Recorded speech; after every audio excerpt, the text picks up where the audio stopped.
The following is brought to you by the People's National Party. Make the trumpets play. Jamaican people want better. Economy coming like stormy weather. Ancestors are turning on them graves. We can tell me how we can do it together. When we look to the future of precipice, we see Jamaica needs the vision of the PNP. People said the bag of promises, them can't carry go shop. And the crime rate getting higher, wonder when it goes now, comrades. Jamaican people want better. Economy coming like stormy weather. Ancestors are turning on them grave. We can tell me how. The proceeding was brought to you by the People's National Party.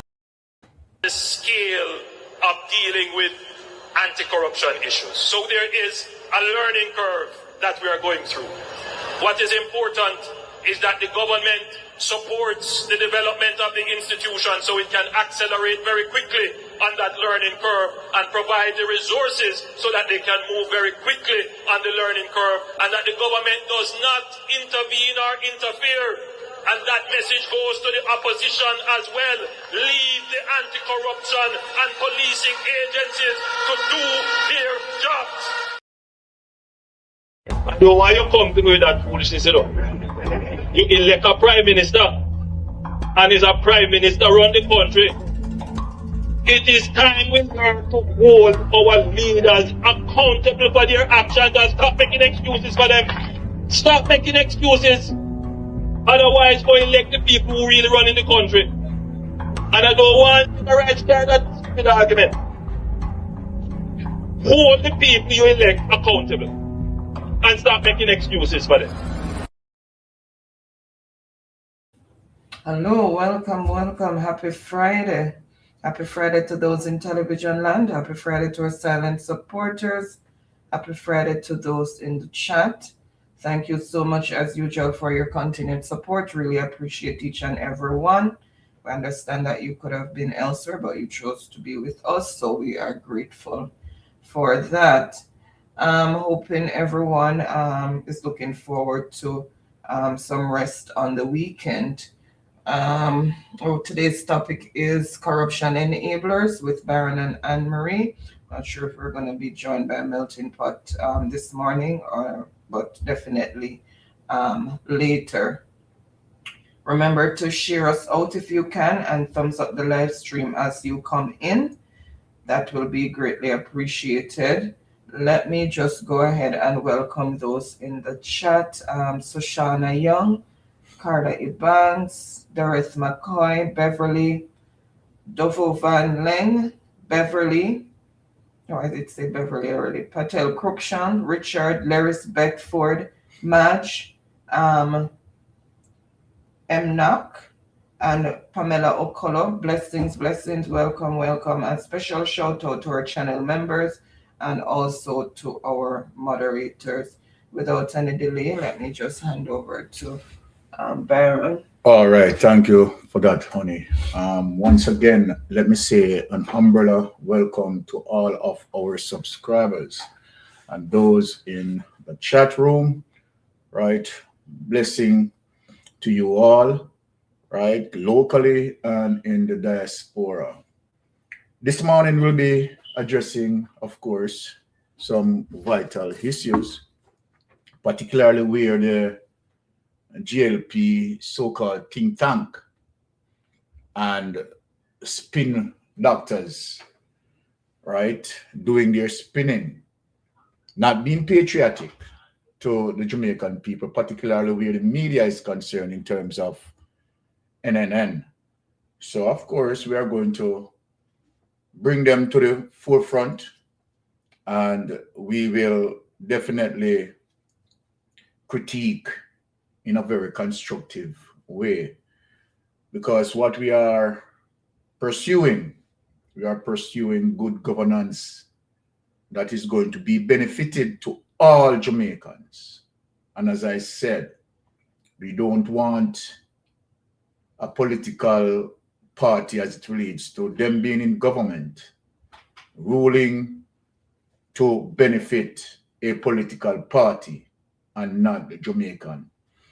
It quite okay when you are on the political campaign and you get personal with your politics in terms of defending your party position and highlighting your party mandate. All of that is okay. But after an election, then you have to realize that campaigning is over, right? It is behind you. And so then you are now going to be the prime minister for all Jamaicans, right? So for any reason at all that you want to maintain and be the party for JLP, right, that is a wrong methodology. And we have to change that. You have to be the prime minister for Jamaica, and in so saying, prime minister for all Jamaicans. You know what I am saying, that I am 100% correct, right? Bolo, big up yourself, right? People remember to endorse Bolo, right? Hard working out there in dissecting many of the clips that we have. So please endorse Bolo accordingly. Now, we had unexpected judgment that we well anticipated in the Noel Maitland case, and we want to just go back through that a bit, right, and address some situations there, right? I think we need to at least have a little lamentation on it, right, before we move on. So, honey, without any delay, let us, display that clip and the findings as it relates to Noel Maitland's case, judgment. A well-deserved judgment, I will add, right? And of course, Jamaica won yesterday. Let me say that categorically clear. The judgment that passed that convicted Noel Maitland, Jamaica won yesterday. Let me say a big thanks to Claudette Thompson, right, and her team. And it seems as if, of course, we can say justice done, justice deserved, justice given, and we salute Claudette Thompson and her team for a well-worked prosecution, dotting all their I's, crossing all their T's, and this is where we want to get at.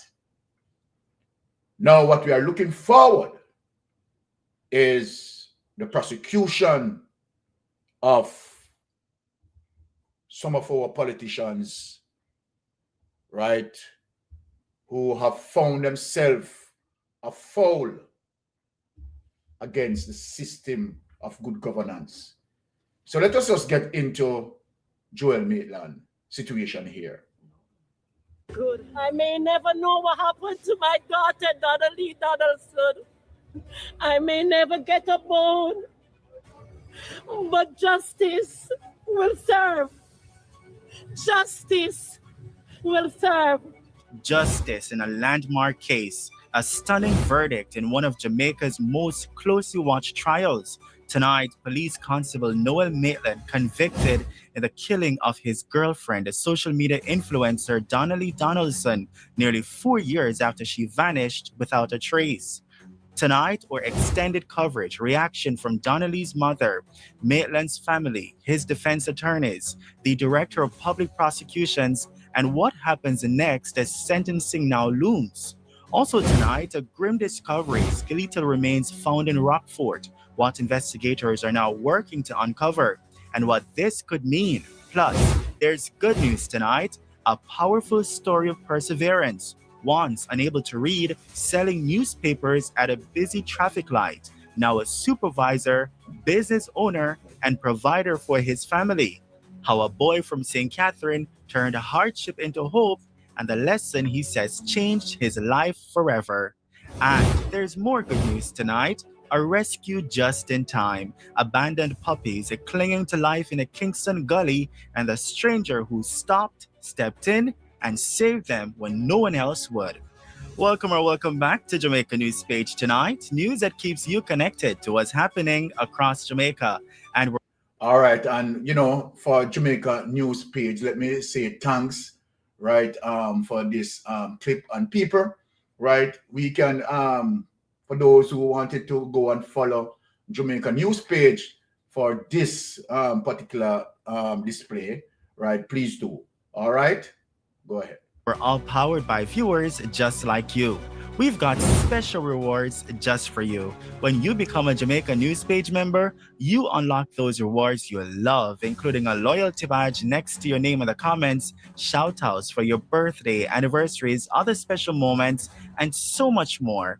Joining is easy. Just click subscribe, then click join, and choose to become a Fuel Star or Fuel Elite member right now. That's it, simple and quick. A link to join has been posted in the comments. Please leave a comment so we can welcome you with a shout out. Thank you for joining. Jamaica News Page tonight starts right now.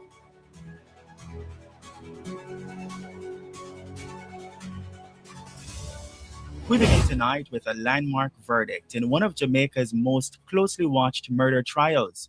Police Constable Noel Maitland has been found guilty in the killing of his girlfriend, 24-year-old social media influencer and entrepreneur Donnelly Donaldson. The jury returned its verdict this afternoon in the Home Circuit Court. Maitland was convicted on the charges of murder and preventing the lawful burial of a corpse. The former policeman broke down in tears as he was led away from court and taken back into custody. He's scheduled to be sentenced on March 13, 2026. Mommy, you saw Noel crying. What's your reaction to that? Come further. I don't know how to answer that one.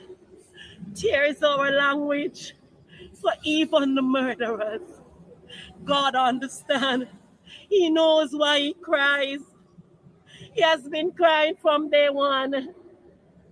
I don't understand why Noel Maitland did this.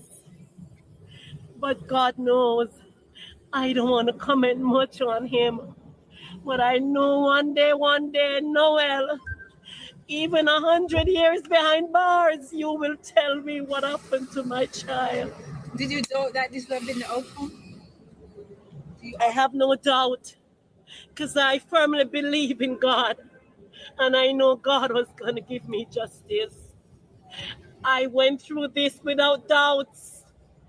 I knew today would have been the verdict guilty. Donnelly Donaldson has been missing since July 11, 2022. Her body has never been found. Throughout the trial, prosecutors relied heavily on circumstantial evidence, telling jurors it formed an unbroken chain pointing Maitland as the only person responsible for her death. Crown Counsel highlighted blood evidence recovered from Maitland's apartment at Chelsea Manor in St. Andrew, the removal and disposal of furniture, and phone records tracking Maitland's movements and communications in the days following Donnelly's disappearance. Prosecutors also pointed to what they described as Maitland's calculated behavior, including efforts to mislead investigators and members of Donnelly's family. The defense argued the case was based on speculation and urged the jury to reject what it called unreliable and incomplete evidence. In an unsworn statement from the dock, Maitland denied killing Donaldson, telling the court he loved her and had no reason to harm her. I may never know what happened to my daughter, Donnelly Donaldson.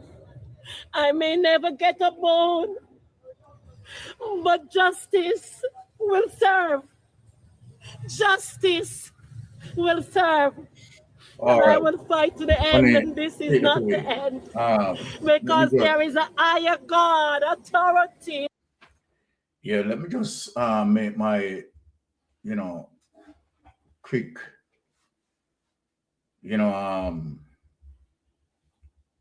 analysis on that. It is really painful, honestly. And what is going to form a part of Noel Maitland judgment is to the fact that upon this point, preventing the lawful burial of a corpse. And I think that when it comes to what I describe as finality, where the family would have gotten full justice if something changes in their heart of Maitland to speak the truth on the matter, so that at least give the family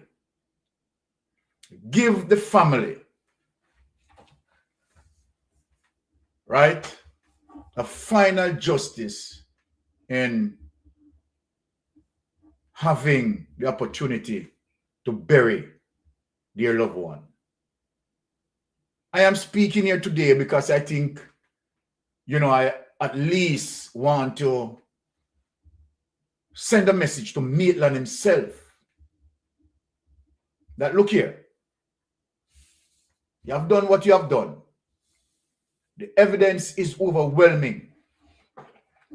I heard that your team is talking about appeal, right? The judge followed all the procedures. So your appeal is not going to be successful. I can tell you that. The evidence is overwhelming.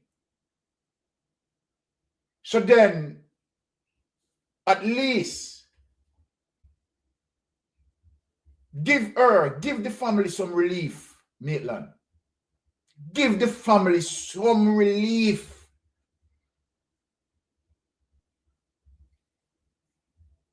You know you have done her wrong. You know you are guilty. You are found guilty. Wrestle with your conscience. Wrestle with your conscience. Wrestle with your conscience. And at least give up her body or any place that you have, whether it is means skeleton left or whatever left of that.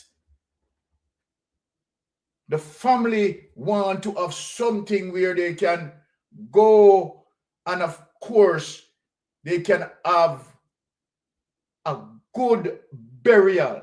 They know very well that this is her final resting place. Noel Maitland, I'm speaking to you. I'm speaking to you, my brother. Please wrestle with your conscience. Wrestle with your conscience. And do that. All right. So that's my take of the matter, right? We all know the judgment and we'll be anticipating, right, the sentence. And of course, the judge will consider, right, to the fact that if he doesn't decide to speak as it relates to giving up the body, right, that will take as a consideration also, right, to definitely form, right, a particular sentence, right, as he continues to prevent the lawful burial of a corpse. And I hope he can get over that hurdle, right, and make it a little easier for the family. I am talking about this, and may I tell you, say, trust me, Jamaica. I have to breathe a little bit. It's something tough. Really hard, Jamaica. But Jamaica, no doubt, we have reptiles Trust me, Jamaica, we have reptiles amongst us. Reptiles amongst us. All right. Now, let me go to the spin doctors. And where the agricultural minister bare face enough on NNN to tell lies to the Jamaican public. And again, that's why we are here in this space. Telling lie as it relates to procurement process, and where he tried to separate himself from the permanent secretary in terms of, contracts being awarded. Want to say that most of the times he's actually oblivious, right? The permanent secretary, right, make their decision and claiming that he's out of the loop. So then how can he be responsible for what being now featured over social media? I am going to bust your bubbles this morning. But let me just let Jamaica hear what you are saying. And Cliff Hughes, you know better than this, You knew very well that what he was saying to you was a lie. But you observed the lie, Cliff Hughes, and you let it go out there in the wind, creating a narrative that, okay, all right, he's not responsible. Cliff Hughes, you're terrible, You're terrible. Right? As it relates to your form of journalism, it just bend and being partisan. Nothing that deals with fear and transparency in your journalistic movements that you are doing. Nothing, fear and balance. Without any delay, only let us get into that. And you sit there and you watch him lie and get away with it, Cliff Hughes, to create a narrative. Mighty goodness, man. Come on. Now, let us get into this. Pamela Monroe Ellis has submitted a scathing 72-page report about procurement problems at the University Hospital of the West Indies. From improper use of its tax exemption status to no procurement documentation for more than $500 million worth of contracts. The report highlights a number of deficiencies at the University Hospital. Giovanni Dennis has been going through the report and now joins us live. Giovanni? All right. Well, Nika, the document was tabled in Parliament this afternoon. The Auditor General is carrying out a series of audits to investigate whether selected hospitals are properly managing procurement processes and ensuring value for money spent. Now, this audit report was tabled in Parliament today, looking at the University Hospital of the West Indies in particular. Now, the report was prompted by what it says is whistleblower complaints. Now, Nika, just to say that the report contains serious findings about how the University Hospital was managing imports, contracts for goods and services, and dealing with procurement issues. According to Auditor General, now, if the weaknesses in US governance, procurement, and contract management processes that have been highlighted are not addressed, the risk of corruption could be increased and the hospital's ability to deliver quality healthcare services could be undermined, Nika. So, Gio, have you been able to glean any of the key findings? Well, that's exactly where I was going next, Nika. Well, I'll tell you 5 of these key findings. The first one is that the University Hospital inappropriately utilized its tax-exempt status to import goods for private companies, resulting in losses totaling $23.1 million. The report says that customs records showed that items like office furniture and medical equipment were declared as hospital imports. However, Checks of hospital inventory records showed that these items were actually obtained by private entities. In one case, for example, UE used its tax-exempt status to import office furniture and medical equipment valued at $40.6 million for an entity referred to as Private Company 2, along with cups and dishes worth $1.41 million for Private Company 3. Now, this cost the country $10.7 million in customs fees, Nika. Now, you then bought those cups and dishes, which were reported to be worth $1.41 million initially, for $6.9 million, Nika. The Auditor General notes that this was a breach of Section 209, subsection 1 of the Customs Act, and this could lead to fines or prosecution. Now, key finding 2 of 5 that I'm sharing tonight, Nika, you could not provide procurement documentation for 51 contracts valuing over $521 million.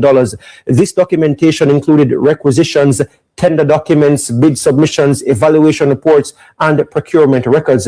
The Auditor General says that the lack of these documents prevented a thorough review of whether procurement regulations were followed and whether the transactions were carried out in a manner that ensured transparency, accountability, and value for money. Okay, so my Jamaican brothers and sisters, the heartbeat of this issue, which is very concerning, and which transcends throughout all ministries under the Andrew Holness administration. You tell me that $520 million, right? And no procurement documentation. Think of what I'm saying. Think of what I'm saying. $521 million worth of contracts, right? And no proper procurement documentation, including purchase orders, invoices, and the minister of the particular ministry don't know nothing and try now to separate himself from the permanent secretary. Now, hear what this invalid, let me call him invalid, because obviously he doesn't know his responsibility. Hear what this invalid had done over Big Mama, and Big Mama allow him to escape with this. Listen, look what he said. Listen to what he said to Big Mama.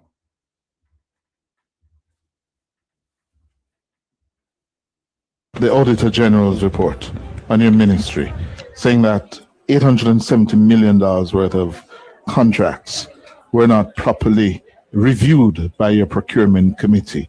Yeah? How do you plead? What happened? I'll say 2 things. I'll say 3 things. I think people are very aware how our procurement systems operate now, and that procurement does not operate at the level of the minister, and that is on purpose. We structured our system in such a way to separate ministerial over. Hey, stop tell lie. Stop tell lie. You provide some level of oversight as it relates to your ministry and procurement. The buck stop with you. Stop tell Jamaican people lie. Stop it. And I'm going to show Jamaica people as it relates to the responsibility of the permanent secretary as it relates to your ministry. That the permanent secretary report to you. So what are you saying? You don't know anything, you're totally oblivious? Come on, don't do that. And Cliff Hughes should have corrected you. But why should Cliff Hughes correct you when Cliff Hughes wants you to create a narrative of falsehood Listen to yourself. Let me make Jamaica listen to you. What you are saying. Oversight and ministerial direction from procurement. And ministers are by law mandated to focus on things of policy. So a lot of the things that have come to bear in terms of, for example, a committee minutes not being supplied are news that would come to the minister for the first time. So I'll say that firstly, and I'll come back to that in the end. The second thing is, having discussed it with my technical team, and I'm sure they have prepared a response and would have disseminated a response. The Auditor General at no time said that $870 million was used for untoward. People want to see how Cliff User look on him. You know what Cliff User say in my mind? I don't think the liar go work, you know. I don't think the liar go past Mystic Sensation. But anyway, go on with it. Cliff Hughes knows that the liar now go past Mystic Sensation, you know. Anyway, go on with it. Purposes or went to contractors that were not bona fide, or that the money was misappropriated. What the Auditor General said is that she did not receive minutes for the procurement review meeting. No, you know, but I'm going to talk about minutes and meeting. Right? Certain procurement of contracts, particularly when it extends over certain millions of dollars, you are going to know about it. You are going to know about it. And from right then and there, right, you could nip it in the bud. Right then and there, Minister. Take it away. Let me show Jamaican people that you're a liar. Take it away, honey. Let me show the Jamaican people that you're a liar. You know something? Yes, Carla. You're on the line, my dear. Good afternoon, Mystic, Mama Mystic. Blessings. And all on the, you know, this nationwide. Yes. If you and this man, when they call him what? They told him. Yes. They need to pack up and leave journalism. Exactly. Draws Davis. Man, Draws Davis. One. And for this man to come now to the Jamaican people to come within convolution. Here you go, madam. What the accounting has exposed is just blatant born disrespect, disingenuous, and he need to be fired, or he should take the decent way and resign. Well said. Well said. For example, the Auditor General is somebody that do an audit, a deep audit, internal audit of your procurement processes, and have found that your accounting doesn't add up. And you can't transpose the number because you can't say a 7 or a 9. Yes. It is blatant that the product that you have the money for over here, so it's not there, one. And two, the transportation cost that bring it in as per custom duty fee is not been put to the proper, go to the proper, add up properly. And that is the key issue we are having. Yes. Yes. Out and coming with them about minutes. Switch about minutes. Can you believe it? Crazy. Oh my God. Sorry, my sister. They know their job then. That obviously that they don't know their duties and responsibilities, and they do not have the qualifications, the aptitude, the capacity to do this job. And it's obvious, it's blatant. And it's time for all my people to say enough and stop this thing with these, you know something, I'm not going to get too overly and unduly overly concerned of this nationwide. They have become irrelevant to journalism and reporting. Have a good day. And you know what I should say? Keep up the mystic. Yes. The powers of the Almighty be with you and your household, and continue to do this job that He has empowered you to do. Thank you very much. Let my people people know, because we know a lot of them doesn't have the knowledge, the wisdom, and the understanding. If you don't carry it down to the nitty-gritty for them depend on you. That is why you are empowered and blessed by the Almighty to do this job. Have a blessed weekend. Same. And I'll continue to listen. Thank you very much. Thank you very much. Right. And the caller is 100% right. Now, you let me show the flight, right? Flight green, right?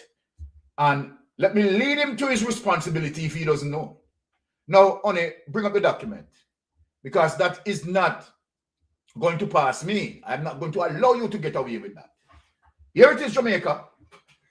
That what he's saying is crap, right? What he's saying is E. coli. Here it is. Yes. So you know the search that I have done. Yes, in Jamaica, right? The permanent secretary reports to the Minister on Procurement. Come here, Floyd. Right? Okay, let me just process the caller and then we get into that, because I'm going to bust in bubbles this morning, and Cliff Hughes know better than that. You understand? Him can't come around here and believe that Flight can show the narrative there and get away with it. Yes, caller, you're on Mystic Sensation. Go ahead, please. Yeah, man, Bolo here, Mystic. Hi, Bolo. Why me have to call upon this one because what they're doing, they're using semantics, you know.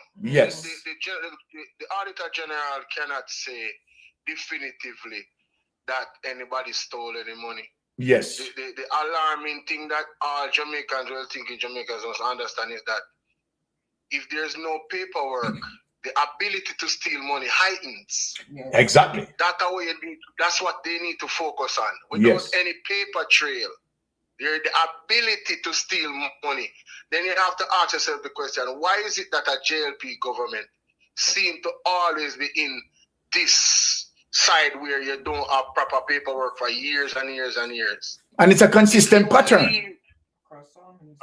It's a consistent pattern across all ministries, Bolo. Thank you very much. Consistently. So where there's smoke, there's fire. And that is the thing what Jamaica, well-thinking Jamaicans should look at. Mr. Arbin Hill had the audacity to come in the Senate today talking about his government is accountable and transparent. Laughable. Mr. Lambert will have to say, well, the Auditor General report does not suggest that that is the case. It's contrary. Rightfully so. It's contrary. There's no accountability. Or if you have accountability without proper accounts. Exactly. I've never heard these people lie, brother. But big up yourself. Bless up yourself. Bless up yourself to Bolo. All right. People remember, you know, to endorse Bolo, you know, Bolo out in the space and Bolo working hard. So let us get back to this, honey. You understand? We could just expose Big Mama and Draws Davis and Flight Green in terms of, you understand, they want to show a narrative as if Flight Green, right, would not know anything in terms of what the permanent secretary is doing and so forth and so forth, and he's going to now start talk to his technical team. Liar! Lie! So let me just bring up. Let me just bring it up for Jamaicans to see this. Yes, in Jamaica, the permanent secretary reports to the Minister on Procurement, as the permanent secretary is the accounting officer for the ministry and bears primary responsibility for ensuring that procurement processes comply with the Public Procurement Act. And so then, the head of the ministry, which is the minister, which would be Flight Green, right, would provide the level of oversight. Here are the key aspects of this reporting relationship. Listen, people, bulletin point number 1. Responsibility of the permanent secretary. The permanent secretary is the head of the procuring entity, right, and is accountable for the overall management of procurement, including advising the minister on what is permissible. Let us read up back. Let us read that. Read that. Come, Flight Green.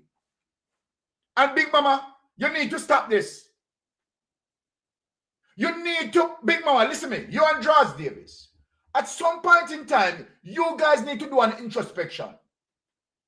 What you are doing to the country is misleading the country as it relates to poor governance.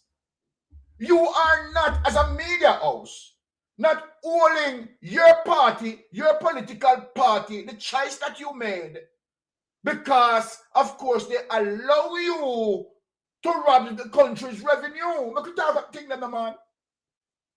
You have to call a spade a spade. Because what you are serving yourself as now is for people now, you understand, not to definitely listen to you.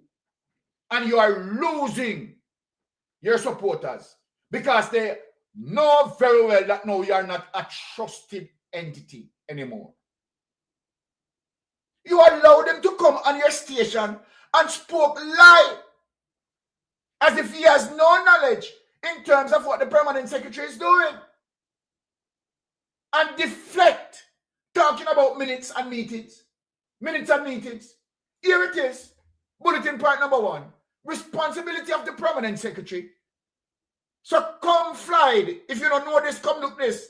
The permanent secretary is the head of the procuring entity and is accountable for the overall management of procurement and do what? Including what? Advising the minister on what is permissible.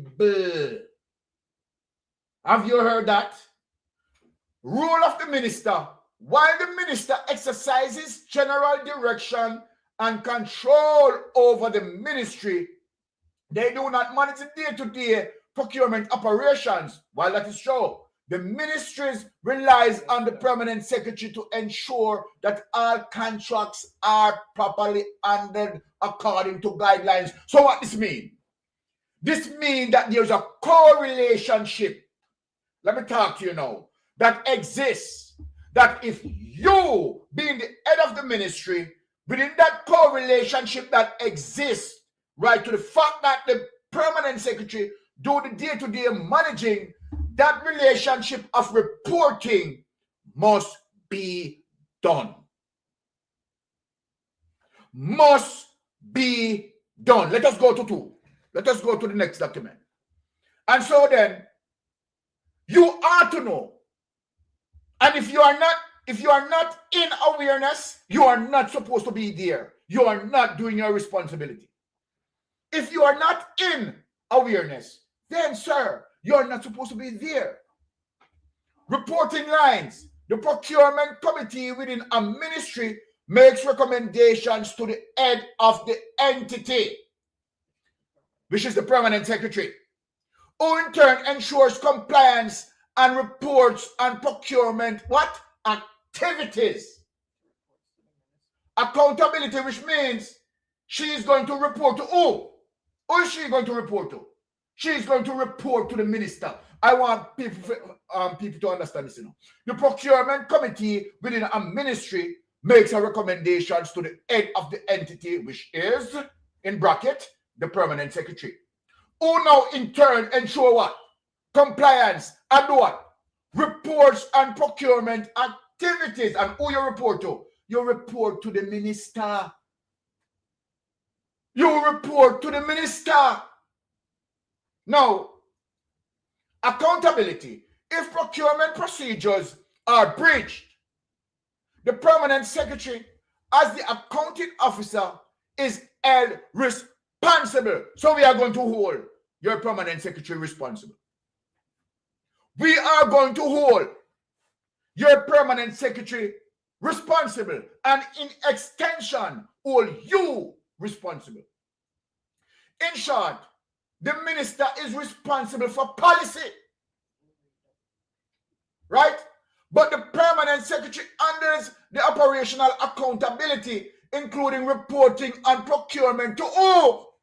To who? When I read in the paper, to the minister, and ensuring compliance with the law. So what that means? What this means, Fly Green? Both of you are culpable. So for this to be done, and the robbery and the looting supposed to take place, you and the permanent secretary cook it up. Allow me to tell people, want to talk to me now. In short, the minister is responsible for policy, but the permanent secretary handles the operational accountability, including what? Reporting on procurement to the minister and ensuring what? Compliance with the law. Take that up, unit. Let me talk to me Jamaican people. You see how Big Mama they look upon you? Big Mama no say no. No, this now go past mystic sensation. Big Mama no. So then let me ask you a question. So then, oh, you didn't know say all of them hanky-panky they happening at your place. Under your responsibility. You're the head. You are the head. You are the pinnacle. The permanent secretary is the person who definitely in charge for all procurement activities. And in law, she's going to report to you on what? Procurement activities. She's going to report to you via law on procurement activities. So then, how are you oblivious of what happened? Tell me. Come talk to Jamaica people. Eh? You want to take a time, don't go on Big Mama station. You want to come on the station and Mystic Sensation. I'm giving you an open invitation to come and speak with me. You want to do that? To come and justify yourself? Eh? Who to take for idiot? So Big Mama allow you to spin a narrative. Right? Because, okay, yeah, man, sell it to them. And that is what Big Mama draws Davis and these people who are defending the criminality of Andrew Warner's administration.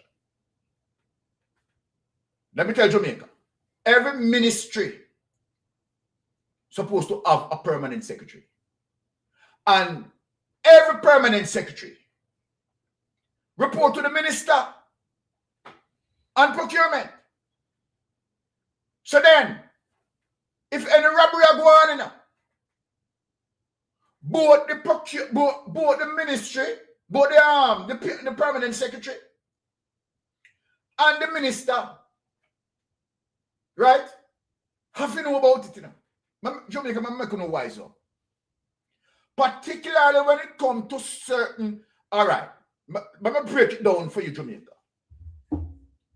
There are certain rules, right, in law, embedded in law, as it relates to procurement, as it relates to the amount of contracts being awarded.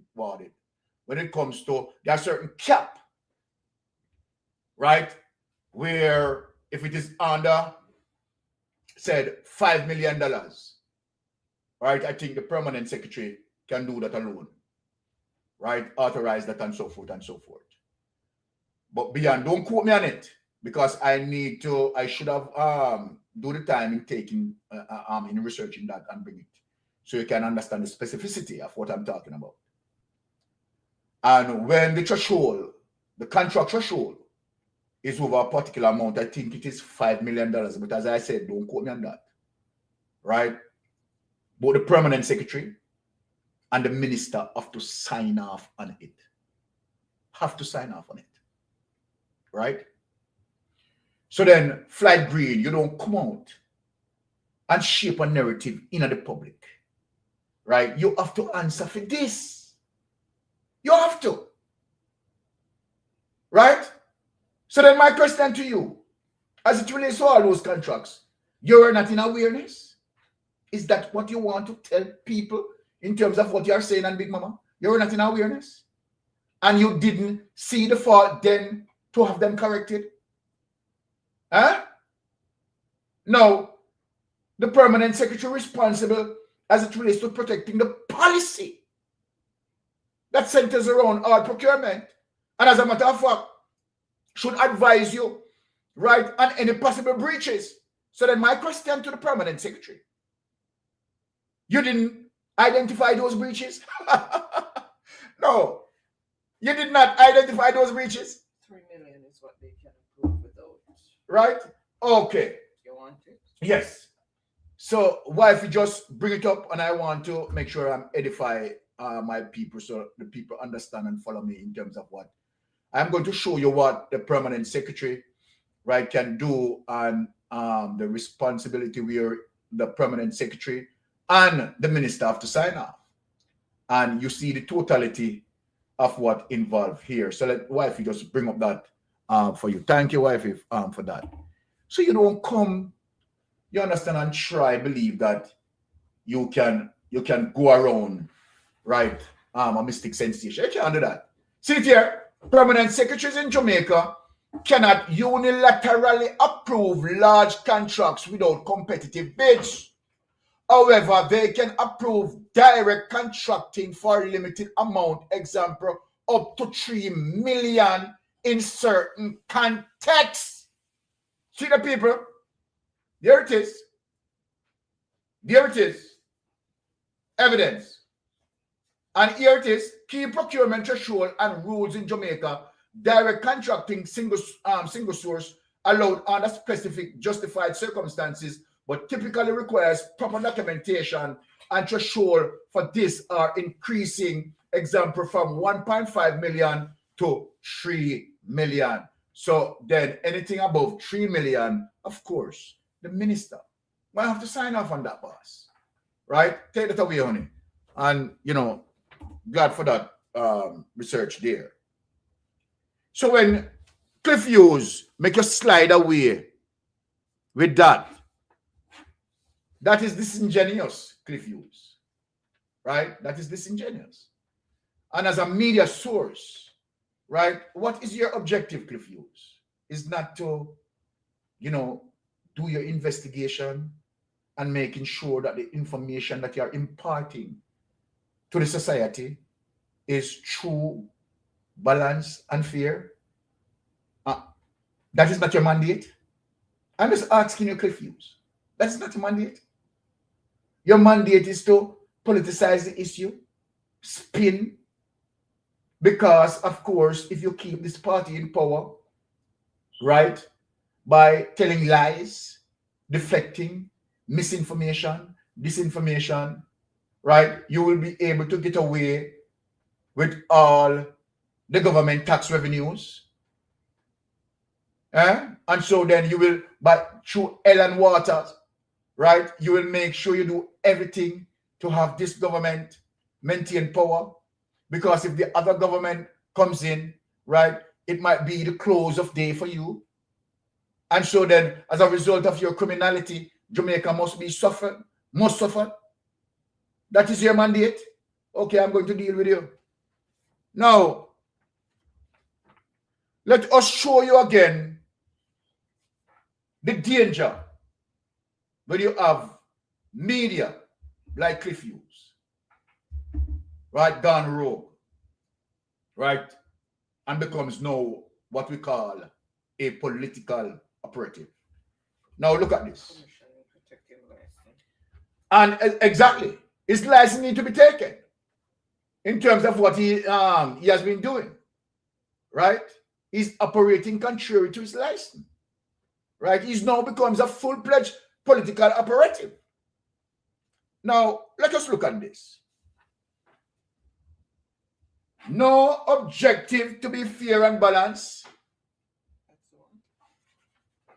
right? No objective to be fair and balanced. And we want to show the Jamaica as it relates to your history and your bitterness against the People's National Party. Right? Now, let us hear you, Cliff Hughes. Let us hear you. Let us listen to you. Prime Minister Andrew Holness last night at Gordon House in the Parliament on his feet responding. And you know, I tell you, I am very concerned about a disease that is taking root in our politics. It's a disease that is being normalized in certain democracies. The democracy to the north of us, our friends in America. The Trump disease, the lying, the normalization of lying. And I've spoken about it here. And in that, what you saw in the parliament yesterday is an evolution.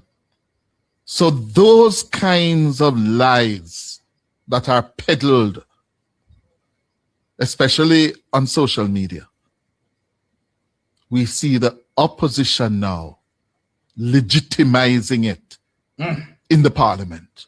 Mighty goodness. And it is something that poses an insidious threat to our democracy, where we lie. And if you don't tell a blatant one, you tell a half-truth. And you push it out there. And you pay people to repeat it. And if they repeat it often enough, enough people will begin to believe it. It is an insidious and dangerous threat to the democracy. And the Prime Minister, I think, responded quite appropriately.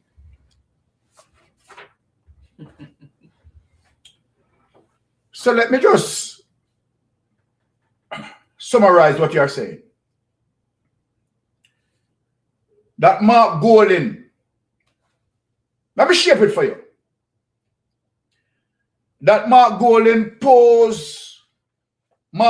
and the PNP pose an insidious threat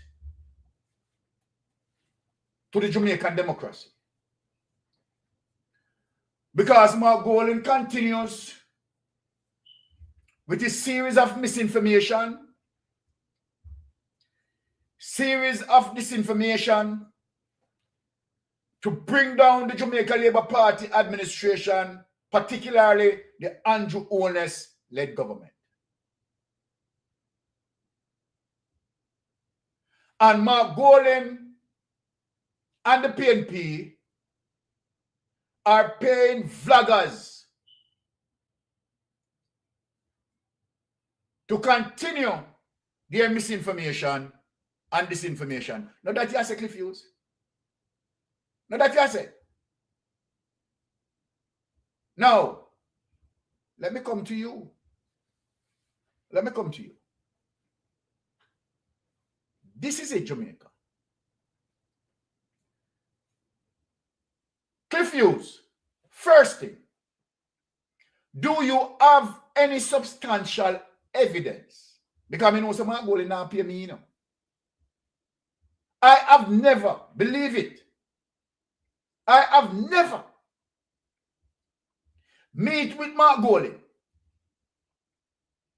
and speak otherwise with Mark Golding apart from might be an interview that was executed on Reggae Dub Scene, and I asked Mark Golding some questions. That is the only time that I have ever engaged with Mark Golding. As a matter of fact, I have looked under every stone as it relates to investigation to find out if Mark Golding is indeed solid, simple means, not involved in corruption. And I found no evidence, not one shred of evidence. And remember, let me tell you something. Mystic Sensation as an investigator, you don't want to have him on your trail. Me afraid I am, you know. Now, so let me say this. Not one single evidence. I managed to have corrected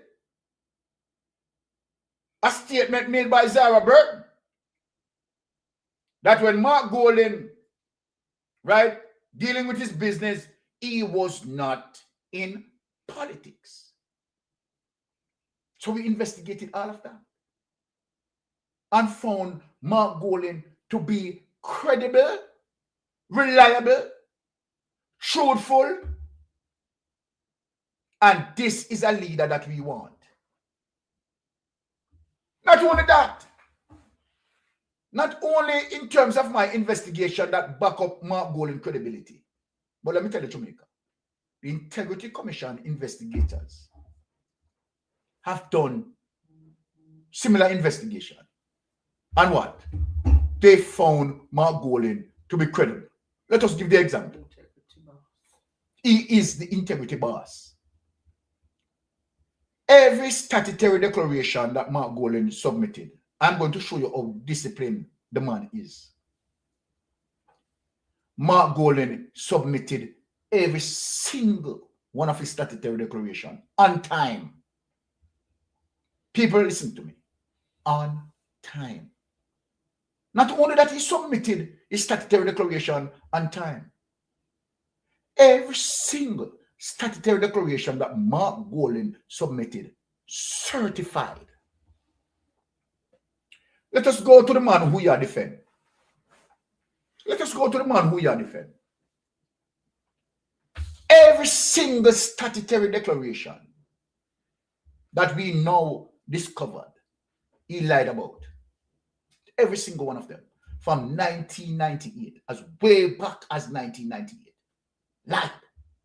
On every single one of them. And so then, you know, Cliff Hughes,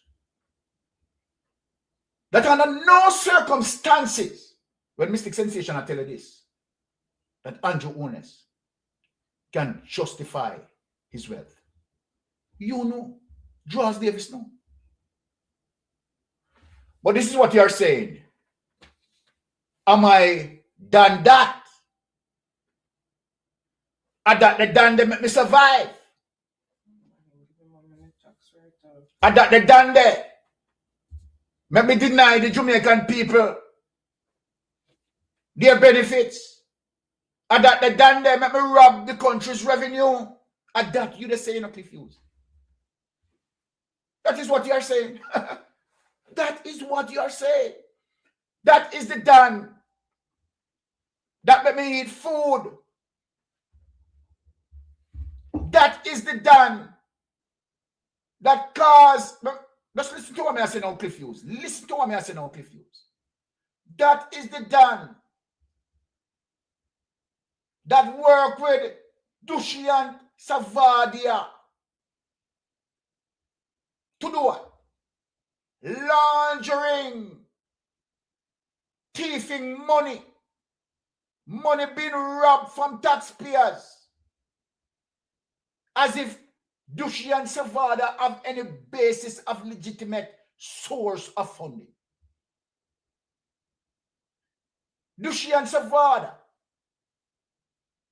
is the one now who take over and in charge of NNN in a merger where that shouldn't be allowed, to the fact that you continue to owe over $1 billion in the government revenue. So everyone know that you are singing for your supper. Not only that you're singing for your supper, you're singing for your breakfast, you're singing for your lunch, you're singing for your dinner, and you're singing for your supper. But he endorsed that he's doing that in his statement, because remember he Yes. said if you tell the lie long enough, yes, people will believe it. So he's telling us exactly yes, what their strategy is. Exactly. Keep repeating the lies. Keep repeating the lies. Keep doing it, then people will start believing them. So let me say this to you now, Cliff Hughes. You think that you alone study psychology and reverse psychology and psychology in reverse. So when you come with your psychology in reverse, speaking the very same sins that you and the Jamaica Labour Party administration have been executed, right? You think you can't fool anybody? That's why we are here. That's why we are here. So let me say this to you, Cliff Hughes. We are going to show Jamaica that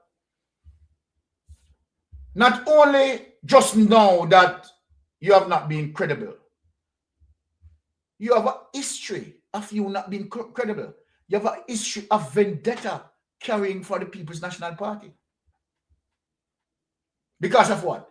The very same lies that you were disciplined by PJ Patterson. Let us show the people the history of where your vendetta is coming from.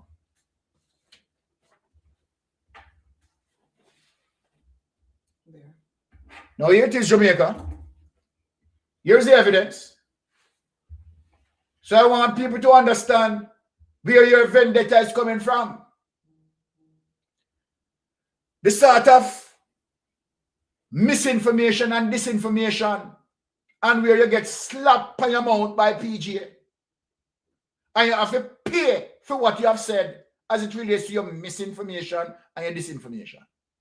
Cliff used to pay PJ Patterson 12.5 million for defamation. See there? See the people? Yes. Slap him on the mouth. Or lied. Being deceitful. Being conniving. See it here?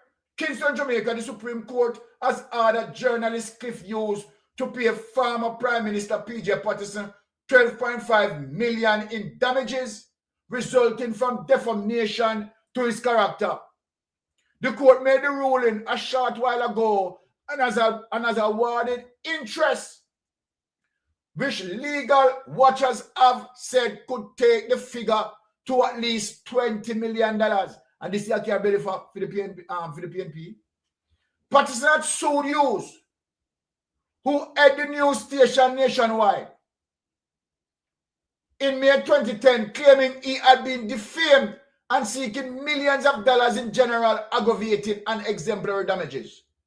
The claim is related to a news item aired by the station in 2009 concerning an incident at the Norman Manley International Airport involving a digital charter flight which arrived from Cuba with Patterson. The way you lie.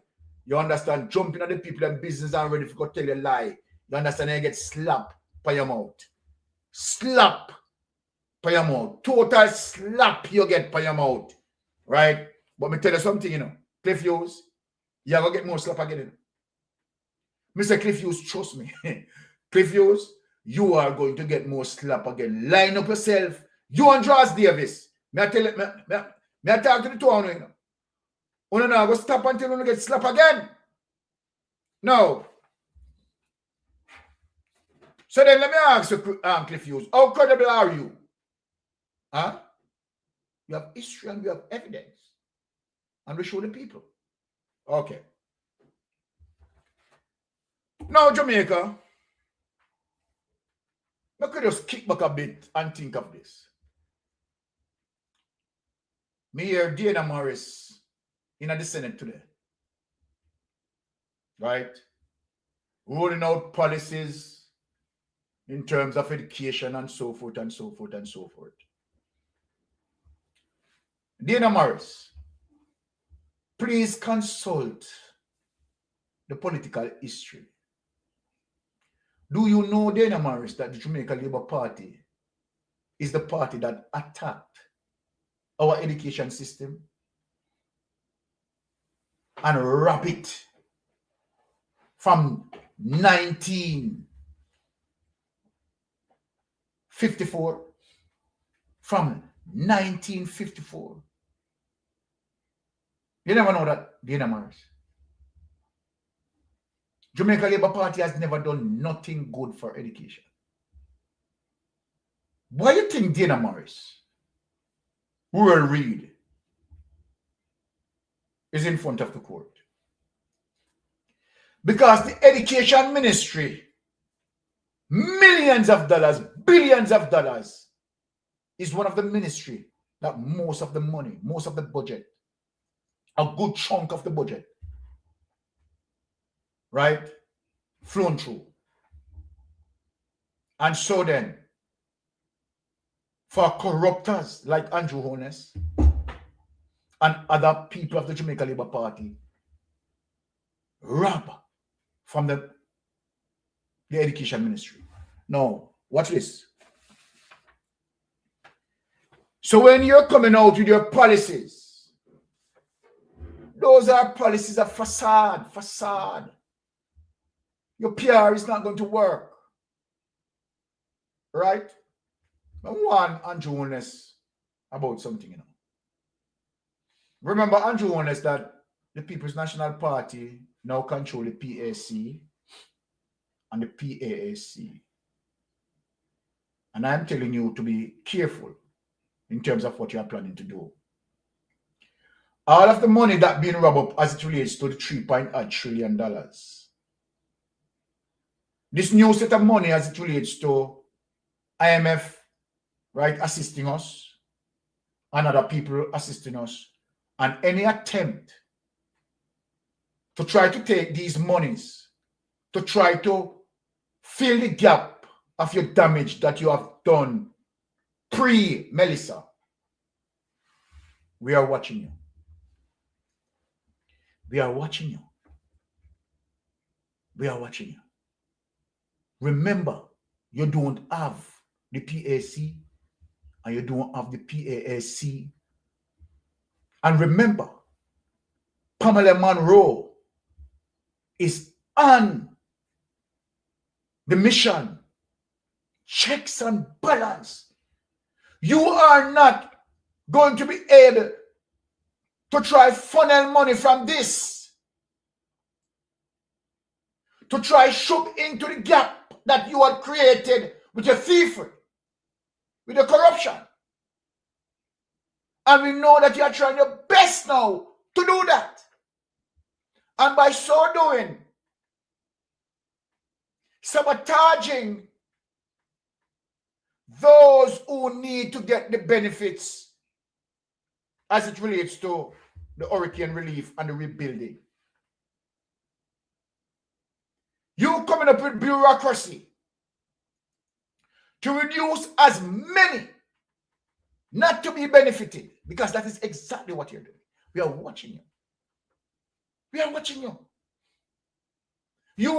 We are not going to give you that length of rope so you can take money from this, hide it, and try to know what? Fill the gap of what you have done.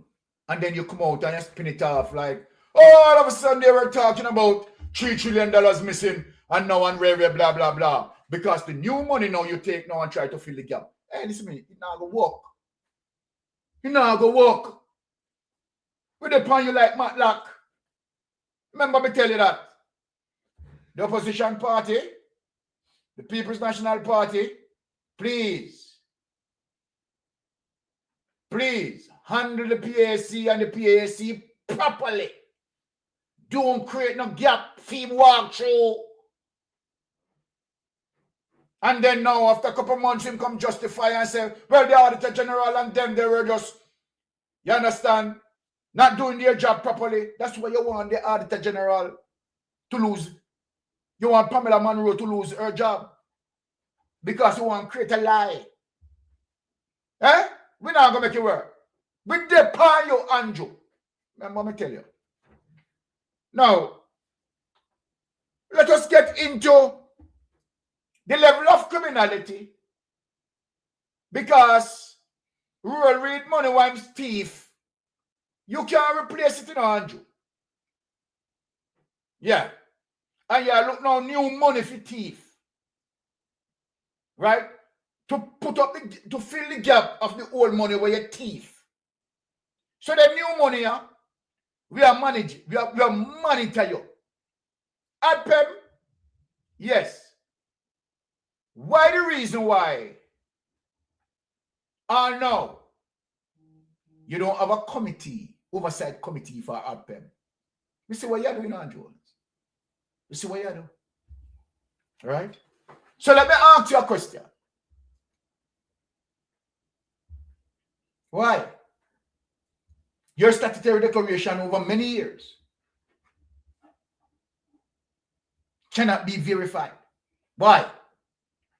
You can't trick nobody. You can't trick nobody. Make go going on. This saga here with Rural Read. Let us go into the saga with Rural Read, because what Rural Read want to do now, draw out this case. And you know, you wild man, I like you wild man, you know.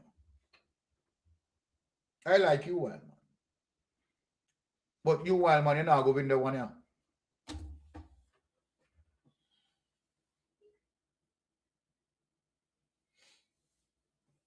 Yeah. You ready? Yes. Former Education Minister Royal Reid and former President of the Caribbean Maritime University, Fritz Pinnock, have been trying to stop their fraud trial. So far, it hasn't worked. I have the breakdown on their latest failure and why the judges have been saying, stop it. I'm Dion Jackson Miller. Thanks so much for joining me courtside. Yes, Dion Jackson. Me and you know say it nah go work. Royal Reid, stop it. Face your trial. Face Claudette Thompson. And let the chips fall with him. Let us hear there. Time for tea.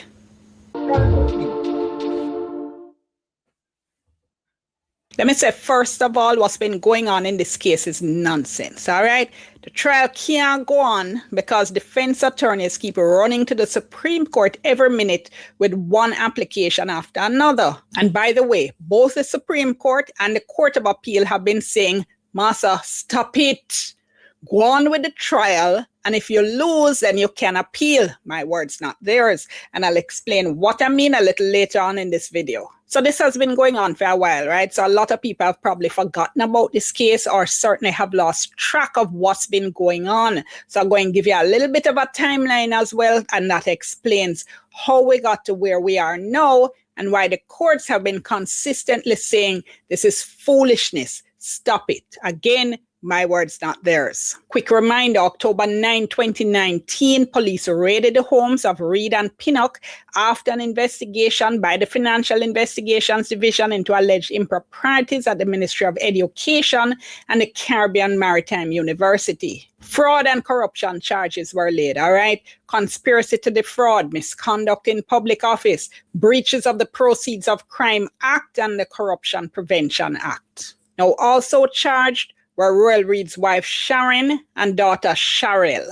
Sharon Reid is also former senior manager of legal affairs at CMU. JLP counselor Kim Brown Lawrence was also charged. Let me just point out that this latest ruling I'm going to be talking about is not the first time they might try to stop the case. This has been going on from 2019. In 2019, they took the Financial Investigations Division to court saying FID didn't have any legal authority to arrest and charge them. They lost. First, Chief Justice Brian Sykes ruled against them, and he said in 2019, stop it. My words again. He said once the matter is before the parish court, the matter ought to proceed to completion in the event of an adverse outcome, meaning if you lose, the remedy is by way of appeal. It cannot be that for every perceived difficulty, resort is made to the Supreme Court to take points that can properly be dealt with by the parish court and further addressed by way of appeal. Meaning, look, make the case go on. If you lose, then you can appeal, but stop the case every minute and run come to the Supreme Court. Parish court can deal with these issues, and if you lose, then you can appeal. But they went back with an application before the full court. That's a court now with 3 judges sitting together asking for leave to appeal that decision. They lost. And the court said, why do you keep doing this? My words. Then they appealed the full court decision and lost again. Court said there has been persistence in seeking leave to obtain judicial review, despite consistent rulings of the court that an alternative remedy exists in the parish court. So, you would have things a trial can start now in the parish court. Well, no, because in 2021, they applied for leave to apply for judicial review against a decision that had been made by then Parish Court Judge Chester Crooks, who was then Chief Judge in the parish courts. he had heard their initial application. Remember when they say FID never have no power to arrest and charge them, and he had dismissed it. Now at the time, Judge Crooks had said he had a potential conflict of interest, so he wouldn't preside over the trial itself, but the application on this FID issue. Now, what had happened was that Judge Crooks had gone to school, high school, Monroe College with Royal Reed, who was then his head boy. So when Judge Crooks ruled against them, they went to the Supreme Court saying they didn't get a fair hearing on that FID application because the judge had had a potential conflict of interest. And since he said he wouldn't preside at the trial, he shouldn't have presided over the application hearing either. In 2021, they won something. Supreme Court Judge Justice Day granted them leave to apply for judicial review. So now you have to go through the whole judicial review process, which remember is a court case. That's a court case. So the Supreme Court heard the application for judicial review and ruled against them. Right. They lost again. Basically, the court said, one, the evidence showed. Stop it right there. And that's why Mystic Sensation, I tell themselves, stop it. Stop it. Because guess what? You are going to face judgment. People, I could just imagine something. You mean, you see why it pays not to be corrupted? Because the amount of money that they are spending for lawyers, all the money that they had stolen is now going to lawyers. And look now what they face. Let me tell you what they face. You know that Royal Reed and an entire family face going to prison. Royal Reed going to prison. Wife going to prison. Daughter going to prison. Now it's a family affair. No. It's really a family affair. So you know, you see the reason why he's fighting like hell. Because the entire household looking down the barrel to go to prison. Husband, wife, and daughter. And guess what? We are going to witness that. You tell them now. One by one, yeah man, they are going to jail. One by one, they are going to jail. And let me tell you something, no matter how Royal Reed wriggle, if you notice in a people, he's not, and let me say to you, wild man, too, because you, wild man, he's not going up against the charges, you know. He's talking about procedural breaches. And we don't have that. So I don't see how Mr. Wildman is going to get through with this. You understand? Face up to the trial, man. Yeah. Because, guess what? We are going to put you where you truly deserve. As a matter of fact, we're going to put the family where the family truly deserve. It's a shame. It's an embarrassment as it relates to the entire Reed family going to prison. No, sir. Jamaica Labour Party make history. No, me have to laugh. No, me can't make up this. Me can't make up this.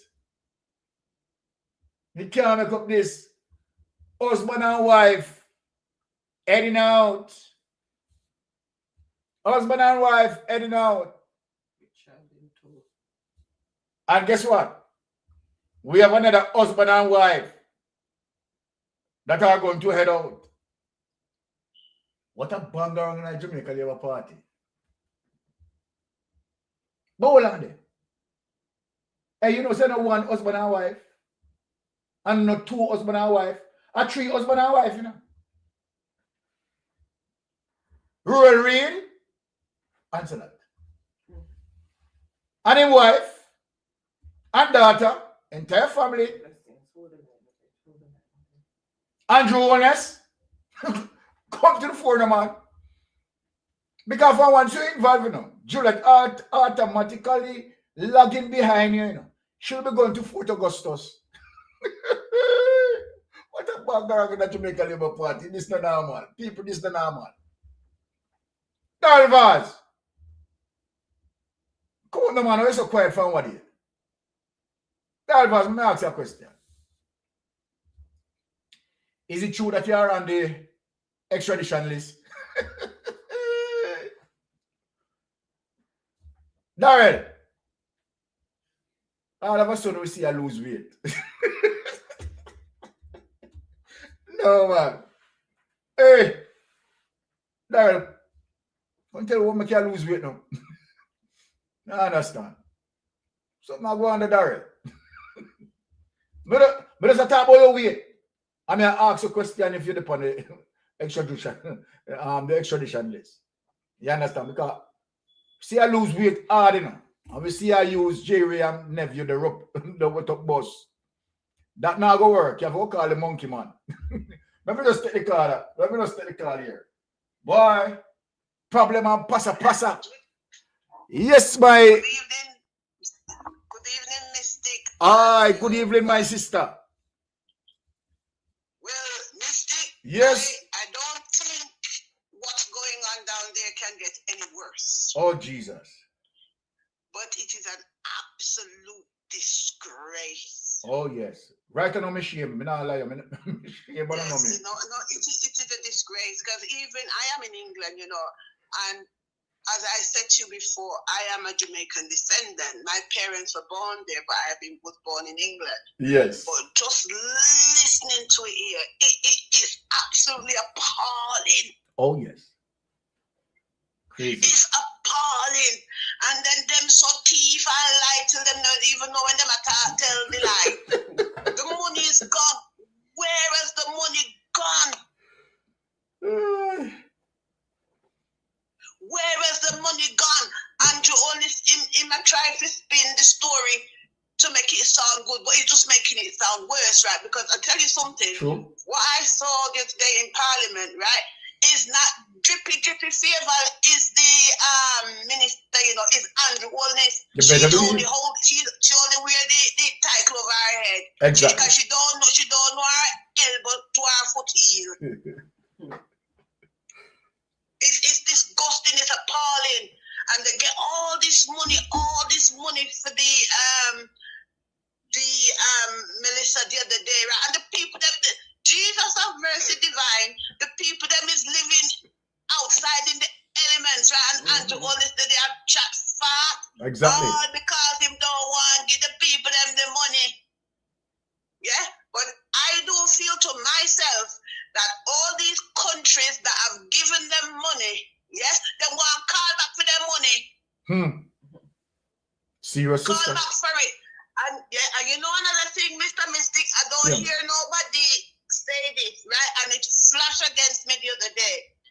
When Spain and those countries that came down that built those field hospitals, yes, whereas all those machineries that was left behind gone because the group them not treat the people them with it. So where have those machines gone?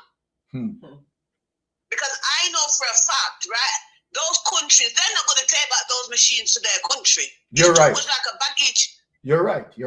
It's too much like a baggage. They're not going to take it back. So where has all those machines gone from out of the field hospital? Father God, you know, sometimes when I think about it, you know, it's an utter disgrace. Them not no shame. No. Them is a dog or one line of them want to vomit and yam it back. Them don't have no shame. Wow. Look what them do with the country. And the whole of them in that JLP is not only Darrell Vaz and Mrs. Cigar Prison, you know. You got Darrell Vaz and his wife. You got Roy Reid and his wife and him picnic them as you just said. You got Andrew Holness and Mrs. Holness. You have but the other one name, the old liars one day, oh Jesus, Lester Morgan, the whole of them all of them. Before them want to get a plane. Them want to hire a plane from British Airways or Virgin and put them in the plane and carry the plane over the piece in Atlantic and pull the cargo button and make the one of them. Don't go near no shore. Don't go near no shore. Make them go down in the sea. Yes. Them is wicked and evil. And Andrew Holness and him government, they don't have no shame. Favor Sheila. One of my daughter when me have you could tie she up with mask because she doesn't know her elbow to a heel. Because she is not the finance minister Andrew Holness. You're right. That's no lie. You're not telling any lie. It's clear to see. It's Andrew Holness, and then them I use it like them I use the government like bunking shop because this year one day they with that, they one day that, they one day they with that. So when something goes wrong, they can't talk to each other. What a passa. This is more than passa. I don't think there is a word being created that can fit what is going on in Jamaica.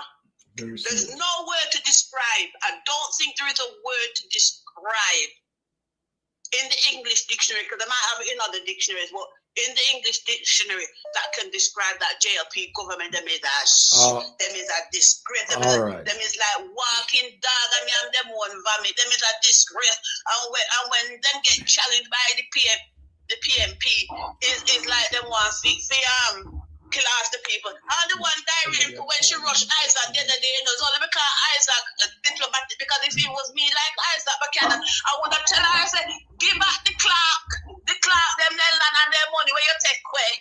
Exactly. But Isaac mash her up, man. Isaac mash her up. You can't manage Isaac. You see that Rasta boy there? Yes, you see that Rasta boy there? Yes. I don't know, but I just have this feeling, apart from his educational stance, yes. And because of what he did before, them want to wait in them in face, but them not have no dirty washing situation in Isaac's face, because Isaac one can start out and put it dry. For them one can wash, never mind we go put it dry. Exactly. Right? But exactly. you know since Valerie Benita gone, I don't know, but I just feel that woman is a spirit behind Isaac Buchanan. Yes, and I tend to agree with you, my sister, because I said before that Isaac Buchanan is going to be a formidable champion for the people, right?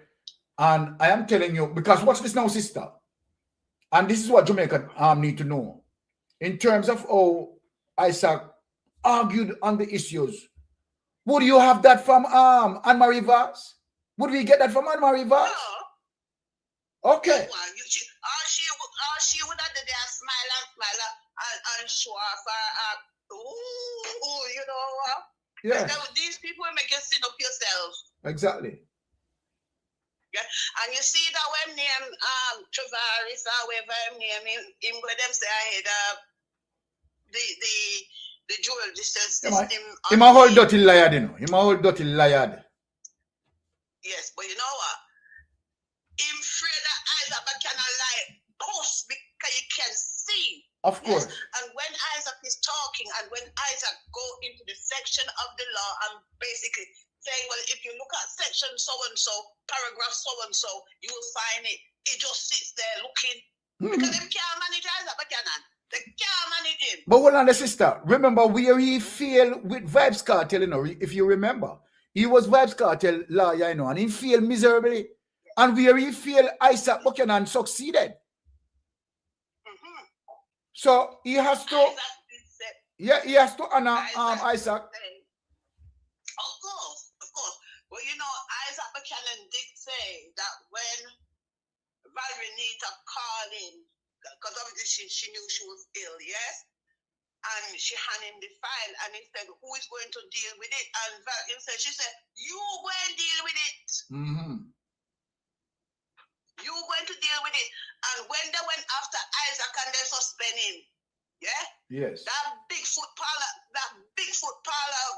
Llewellyn. She knew why she wanted him suspended, because she damn well knows him that gonna make she look shame a court, and that's exactly what did happen. Exactly. You hit the nail on the head. Yeah. All right. That's exactly what did happen. Because I watched it here. Yes. I watched it here on the Privy Council. I watched it, you know.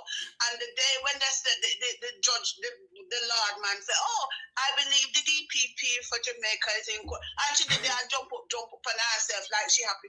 The man just said to Mr. Buchanan, your time and eyes are take up and address them like a proper gentleman. Of course. You never see, the next day, you never see her. You never see her the next day because them no one see she. Shameful. Yeah, and then she could tell the barrister lie. She could tell the barrister lie. The Jamaica English barrister lie. The poor man never know what to do. Exactly. I remember it very clearly. So they have a problem. They have a problem in Parliament, and that is why. So, and let me say this to your sister. Sometimes I'm a bit upset when we hear people talking about the PNP need to do more and the PNP need to do this. Right? The PNP is doing a half a lot, and the set of representations, the set of persons who are representing the PNP now, as it relates to the 28th member of Parliament, you understand? They are all performing, doing solid work, right? And in terms of the representation, I am more than pleased. I am more than pleased. I am pleased, yeah. But you know what I think with it, Mr. Byron. You know what I think what I said is not doing more because Mark Golden now come up like and of course and a carry on like them. Yeah, I mean, what they need to remember, you know, a still river runs very deep. Whoa, and I love how you said that because what you hear, my sister. Mark Golden is not the type of person who is going to go up and invite and Mark Golden do action. It is action than word. Speak louder than proactiveness than reaction.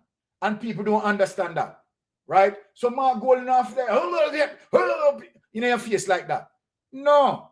You understand the man is totally professional. As a matter of fact, let us ask the question right now, sister. Mark Golden, in terms of all the politicians in Parliament, the member of Parliament in Parliament, who crafted more legislations like Mark Golden? Which one of them? None. Not one. Not one of them crafted nothing. Okay. Yeah. And now them are trying to alter in the PQ. But when them call she Malabu she round the corner and try to change the constitution. But I left she to Isaac figure the constitution. Well, look here, and they can't beat him on that. They can't beat him on the constitution. You have Mark Golden, Zest, Isaac Buchanan, Damian Craft. Hey, me well pleased for my tax money. Me well pleased. Yeah, Damian make them look like an idiot. All right. So me well pleased. You understand? Yes. And you know, we no good on when we see Allah like the big mama him a try for, you understand, extend corruption to the People's National. Me no bother follow him, you know, because we know him a whole liar, you know. No, he's not. You understand? Yeah, we don't put him on notice. But we don't put him on notice. It sound good as Andre tell him nothing last night. Say to him so much tax dollars. And that is true. Andre make him know say more so much tax, so him have to make sure say him defend basically defend the JLP. Yes. Yeah? What Andre tell him? Andre tell him say more a lot of tax dollars. Andre is not telling any lie. Yes, well, Andre put you up on there. He put you up on there. And we have it too. Andre put it up. Yeah, man. Andre is not telling any lie. You understand? No, Andre put it up. Let me tell you something. There's no way when you have persons like Andre Stevenson, a mystic sensation, Lonesome, a Rattigan, a melting pot, right? And we round here so. Them can't go around we, you know. You understand? No, they can't go around with, and they're having a problem right now. They're having a problem right now. Yes, they are having a problem right now. They are exactly having a problem right now because Andre attacked the things then. Because Andre getting wherever he's getting his information from, you know, he's getting it spot on. No, but Andre is not lying. He's not lying. But no, we right? know he's not lying. We know he's So- not lying. But so- when them come out with them cease and this Andre, tell them say, "Oh no, come with it because I will meet you in court." Yeah, man. Them can't talk. Them can't talk what them want to talk because remember, you know, Andre Stevenson know that, you know. Because normally, if you try to say you're going to deal with lawsuit, right? It's a situation where you're going to have to deal with discovery. Them don't want to go through that. Them don't want to shame. So every time them talk about lawsuit against Andre Stevenson or whosoever them want to have lawsuit against, you understand? Them just chat off them face, chat off them mouth. Yes. All right. Some caller that try to call you now, so I'm gonna run left you, sister. But thank you for call. All right, blessings. All right, see if we can call back some of the people that call. Right. For persons who call and can't get through, right? See if we can call back now. Because you understand, I mean, it at today now, we have to speak up the things them. Because we say one by one, trust me, Jamaica people, them go jail, you know. You see, all who don't believe, me know no go. There's a let me say this, Tony Jamaica. Me know say really and truly not frustrated because you don't want to see justice done. But we take the time now. God on time. We have Sister P will always tell me say, God on time, and I write you know Sister P and Sister P this. Okay. All right. Yes, Carla, you're on Mystic Sensation. Go ahead, please. Good afternoon, Mrs. Mystic and Mr. Mystic. Good afternoon. There's two questions I want to answer. Jamaica University of the West Indies was the first one in the West Indies, yes? Yes. You're correct. And they bring it to this shame? Oh, Lord Jesus, please. But I want to tell you something. It is a training institution, you know. It is one of the most formidable training institutions in the entire Caribbean, you know. But not anymore. The reputation is gone. Oh, Lord Jesus. It is gone. Because right now, I don't think people will send their children to the West Indies, Jamaica West Indies of the university anymore. For the reputation that these doctors are doing there. I feel that a certain husband, no, it wasn't. She said, yes, when is the first, and it should be the beacon of the world. Exactly. And now those doctors bring it to nothing. To nothing. Making people are laughing at us now. I don't know. I'm so sorry for my country, but the people, the lady London 45 said something on the 28th. They're not going to do something. I forget what she said. Well, let me tell you something, because no action day, no something action day. Yes. She's calling out for it. London 45, you know the lady. Yeah, man, I know London 45. I know London 45. But I am telling you, Jamaica, I don't know. How can we get out Andrew on this? Well, look here, sister, because I listened to you a while ago, and I can sense the despair in your voice. I can sense this. I can sense the sadness coming out of your voice. But let me say something to you, sister. Let me say something to you. Hold on. Because let me tell you something. You are going to get justice.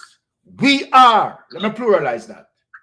We are going to get justice. I tell you, the one thing I realize, and I know, Big Mama don't own that station anymore. That Indian man own it with Andrew Onis, but he's there pretending he's still the owner. Yeah, well, let me say this. The Indian man who own it, you know, is in extension. You have to check out who are the silent partners. Who are the silent partners? It means only a face, you know. But the Indian man, why the Bigfoot gone to India, gone to say Jamaica, the guava over there is better than Jamaica guava, nicer. Is she nuts in your head? Well, listen, me. We don't have no time for the destruction, you know. She must know why she went to India. You understand? They must can't put money out. They must be putting money account in the river that they buried the dead and everything to dip. Okay. Anyway, listen, I just want to ask if Jamaica, the University of the West Indies, was the first to form in the West Indies. Because I can't believe it. That's what really hurt me. Yes. They make these doctors mash up the reputation. But it's not the doctors, let me say this. Let me say this. Right.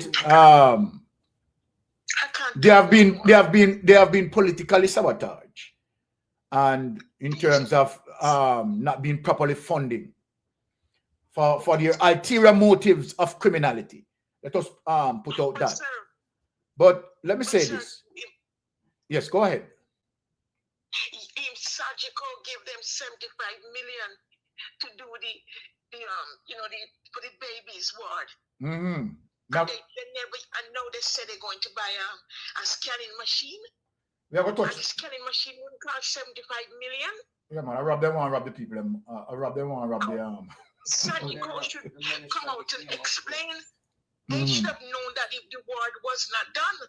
I rob them, I rob the money, sister. And listen, sir, every time I think about what's going on in my country, I born 1948. Right? And I grew up in Jamaica, leave Jamaica at 12, go to the UK, and I'm still a Jamaican because people cannot believe I live in England. All those years, I'm a Jamaican everywhere, but right now I'm ashamed. I cry. All my sisters was want to go now and, do buy their home in Jamaica. And they said they're not going anymore. Mm-hmm. They said they're going to California or some other country to live. They will never go to Jamaica now. Well, one of my sisters lost a lot of money with a thief in lawyer. She said it's okay because the next thing you realize, he can't even get clients anymore from the UK. So I'm telling you, sir, it's done. Jamaica, we got to get rid of Andrew 28. God got to take him out of Jamaica, man. I hear you to the wife. Hello, ma'am. Yeah, I can't talk anymore. I can't talk. Well, thank you. Okay. All right. It's when you have, caller like this, who you can feel that they reach the end of their mile, right? Callers like these reach to the end of their mile. They are just frustrated. They are just fed up. But let me tell you something. And this is why we are here in social media, because we will never, ever give up the fight. Because we know so we have to fight for our people.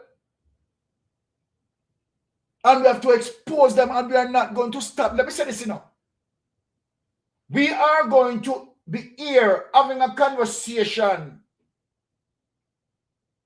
of the consequences to come, Remember, Mystic Sensation tell you that, Because we know say the eater coming, Right? Well, let me just answer.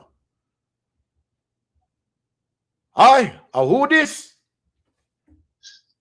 Hello? I'm my sister this? Bless up. Yeah, man. Good afternoon. Good afternoon, my sister. Yes, welcome. Well, I want to first say, thank God for Jesus. Oh, there you go. And nice as always. Blessings. Well, I tell the Jamaican people, including myself. Yes. There is hope in King Jesus. Woo, I love that. Hope in God. And let us stay strong. Because if you don't monitor the JLP crowd, watch them. You can see the wind is turning. Oh? The wind is turning. The wind is turning, Jamaican. The wind is turning. Some are cry sick. Some are cry so. Some gone so. But the wind is turning. It takes time. Takes time. Like God said, 1,000 years sight is like an evening gone. Nothing will happen too fast. No, you walk too fast and you walk again. Aye. Take no time. Grown time beer while we out there. And we didn't look people about diaspora who help with. And I give him monetary and I pray. Don't make we just pray together, stay together, and watch the salvation of the Almighty God. Watch the salvation. You do not expect Mark Golden to go down there like in the Christian market and live up in frack. No. Dalrymple is a criminal charge. And when you might talk, you might go on anything kind of like I want you like you want disrespect Isaac. You know, see what Isaac doing? Just stand up and speak firmly. And how she look like a big dog. Isaac, no, brr. in just stand up, state the argument, and no dog, no bark. Okay? I love that. So we are we not come like a Joe this and Darren Bob, like a balloon and a bus. It don't work. So PMP people have a tragedy. When I say we have some little itchy grid, because nobody's perfect. No matter if your wife and husband live close, more time they have them little this, that too. Yes, that's of what I think said. But these people that said are criminal. Starting spelling criminal with K, not even C. Why you say criminal? What you mean? With an attitude. I will look on over university. Look on that.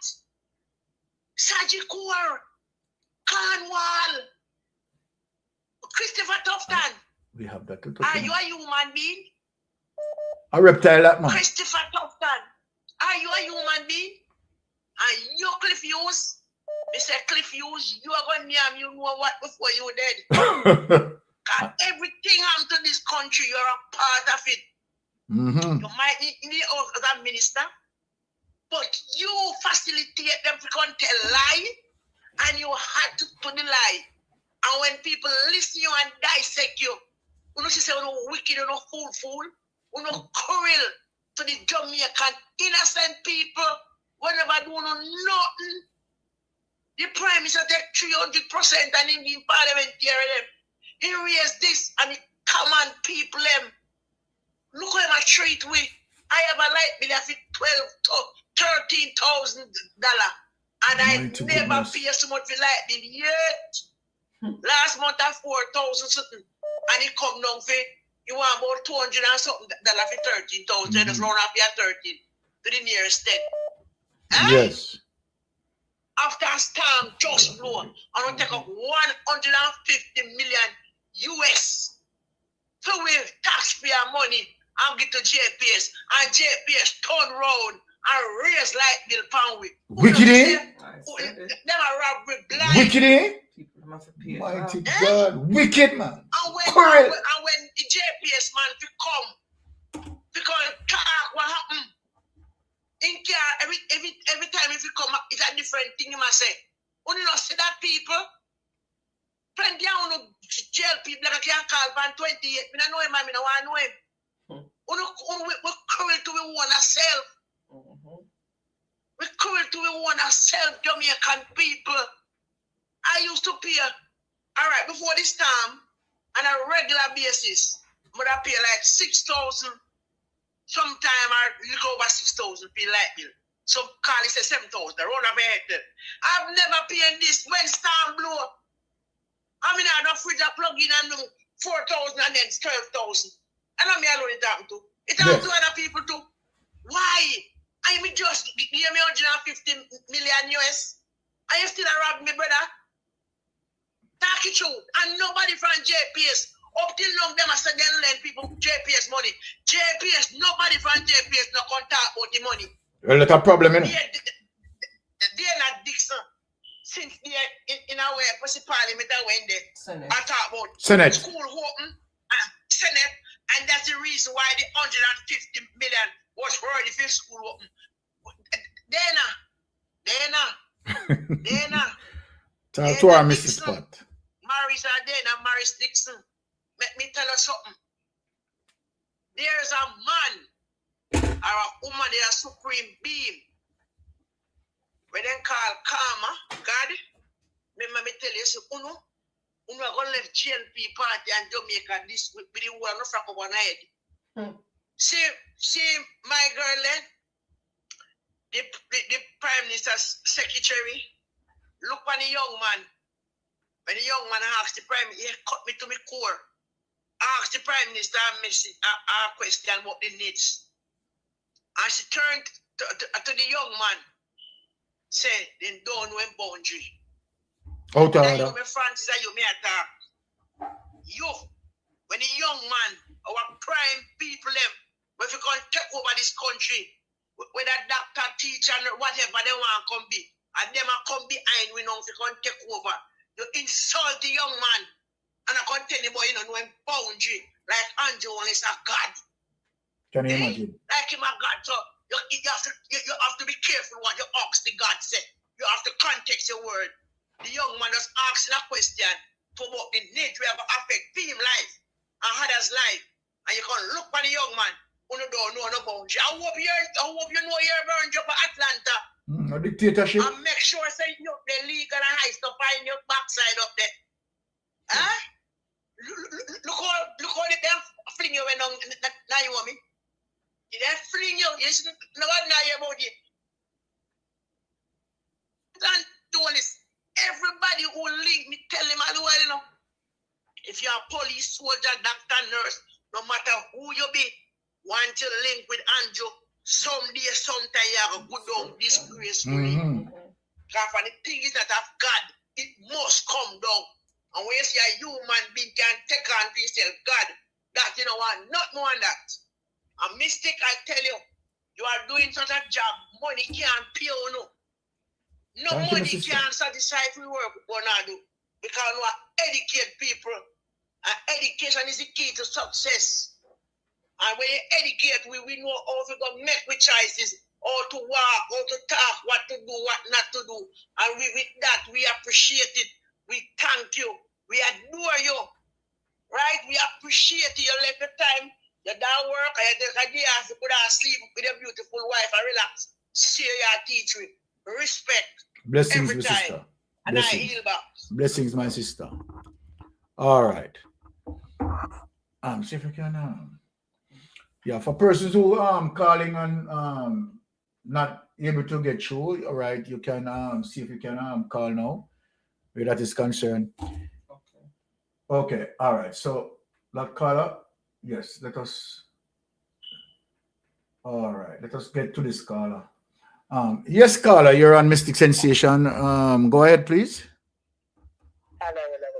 I'm calling from the UK, London. Hey. Good afternoon. Good afternoon to you and family.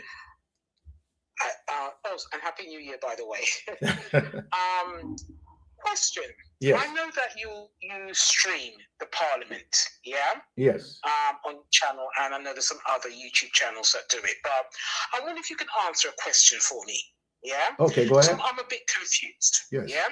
I understand the split between the JLP and the PMP. So I understand like PMP's got 28. Yeah. Yes. And JLP's got is it 35? 32. 32. So it's 32 to 28. Yeah. Yeah. Okay. So when I was watching Parliament this week, yeah, on via your channel. Yeah. Yes. I'm trying to understand when they're voting on something. Yeah. Okay. Because the JLP side, there didn't seem to be many people there. I was confused. Okay. So when they say, so say again. Yes.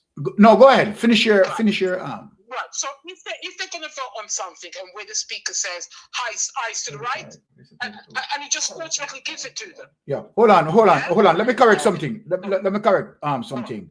Because we have 63 members of parliament. The PNP have 28 and the JLP have 35. Okay, cool. Yeah. Yes, go ahead. Yeah, I know that. So my question is, yeah, when Parliament is keeping on a Tuesday, yes, yeah, and something goes up for like a vote, yes, yeah, at the Parliament, yeah, yes, at the time, yes, yeah, isn't it based on those that are present? Okay. So if you're absent, it doesn't count. You know, if you're absent, you can't vote because you're not there. Yeah. All right. Right. But what I noticed was happening repeatedly. Yeah. Okay. And I've seen it. I saw it this week as well. Okay. Yeah? All right. Let me explain it to you. Because I understand where you're going. Right. Yeah. Not every bill that required. I understand that, Mystic. I understand that. Yeah. It's not about the bill. Okay, because I understand that they can bring a motion, yeah. Okay. No, that's not where. That's not where. Hold on, that's not where I was going. I was telling you that it is not every bill that needs to be legislated in law that required 2/3 majority. I know that. That required 2/3 majority. You know that, right? Yes, I know that. Okay. Yes, I know that. Yeah, but that's not my question. My question is, yeah, if they're going to do. Like this week, yeah, for instance, yeah, when they were talking about the what was it they were talking about? They were talking about the motion that was brought forward by Mark Gold. I can't remember which minister it was, yeah?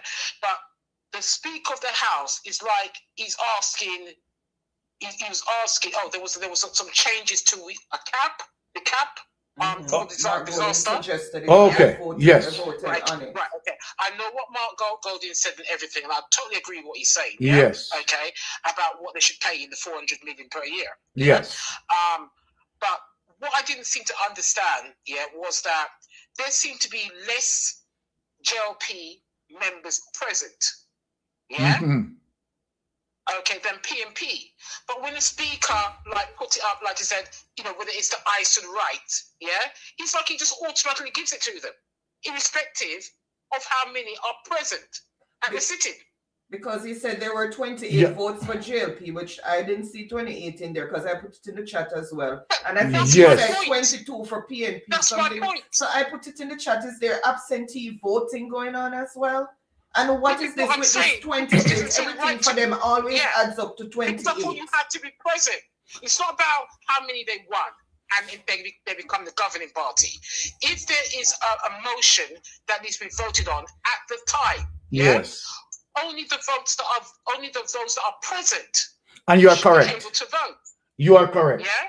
Okay. So if PNP outnumber the JLP at the time of that motion being voted on, it can't just be ice on the right automatically.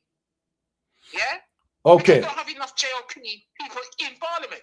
Yeah, and you will be correct with that. You will be correct with that. But in terms of me answering that, I would prefer to, call someone, call Isaac, and where Isaac could furnish me.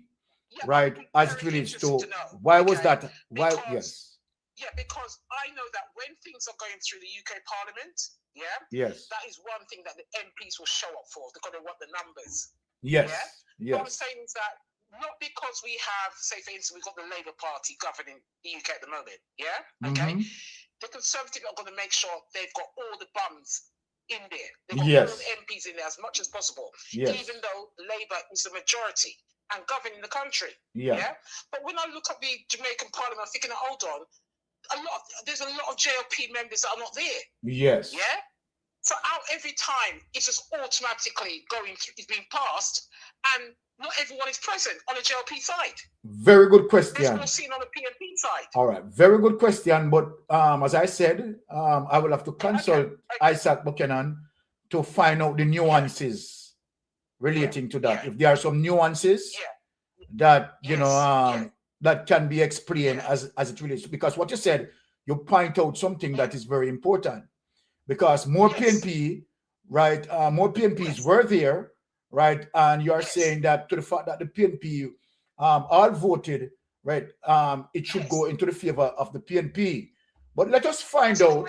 Let us find out if because that's what I'm trying to say to you, Mr. Yes. They're voting on changes Yes. for whatever clause in whatever thing. But I'm saying that if there are more PNP there at the time, if we're going to vote to agree the changes and they outnumber the JLP, it can't just automatically go to the JLP. Yeah, that doesn't make sense. Anyway, so the other thing I want to quickly say to you, I was listening to, is it Omar Newell? Yeah. He was on another YouTube channel, and it's very interesting what he said. I don't know if you saw it. I don't really want to call it out on the person's channel on your station. But he was saying that under what conditions they can ask questions in Parliament. So it seems that they would have to wait for a minister, say for instance Matthew Samuda. He would have to say something about water, and then that's the only time they have the opportunity to ask questions. So you've got all of these MPs sitting in Parliament and very concerned about the water situation in their constituency, but they can't answer a question unless the minister that's responsible for water does a presentation. Yes. And I think this can't be right. And I do agree with you, and I believe that, because remember, let me just address the situation that you mentioned, right? Each member of Parliament respectively represent his or her constituency, and should be bringing forward, right, those issues that concern, right, is our constituency. However, that's not how it works. Now, how it works is that the leading, the government, which is the Jamaica Labour Party, would write the business of the day. Yes. As it relates to standing orders. So they would have to ask question as it relates to what legislated for the business of the day discussions, and they have to stay into the perimeter of that. Yes.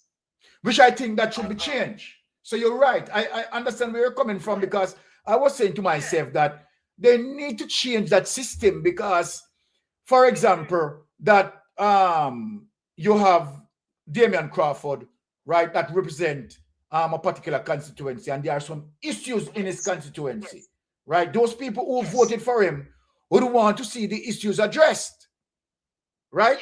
Right then in Parliament and anticipate an answer. But as I said, sister, that is not how it works, right? The incumbent government, right, will set, right, the order of the day or the business of the day. That's how it is. Right. Well, listen, they need to change it, because it's tying the MPs their hands behind their backs. Yeah. Where they cannot put forward issues in their constituency to the respective minister. Yeah? It's like they're not allowed to ask the question, because it's not a discussion for that particular Parliament day. And you know what, sister? Which is foolishness. You know, exactly. And I do agree with you, because, all right, look, if you have serious situations like, all right, let us just mention this. Said we have the entire Jamaican people heard about extradition, right? And that now becomes a hot thing that a lot of Jamaican people don't want to hear, right? Yes. Now, the Jamaica Labour Party, the incumbent party, right, to the fact that it goes against them, they are not going to add it within the business of the day to discuss. So then there's no question, there's no question can be mounted about that. Yeah, exactly. And that's a good example that you use, Mystic, because look what's going on at the University of West Indies. Exactly. Yeah? Despite Parliament sitting this week, they couldn't ask a question about it whatsoever. Yes. Even with Puffin sitting there skinning his teeth like a Cheshire cat, they couldn't ask him nothing. Because it seems like they're not permitted to do so. Exactly. Because of whatever rules, it's absolute. But one thing I can say, Parliament flows a lot better when the Jezebel's not there. I don't know who wouldn't agree with you. It flows a lot better when the Jezebel is not there. Yes. I'm hoping she stays away from Parliament. But you know, somewhere else to go. Sister. Much better.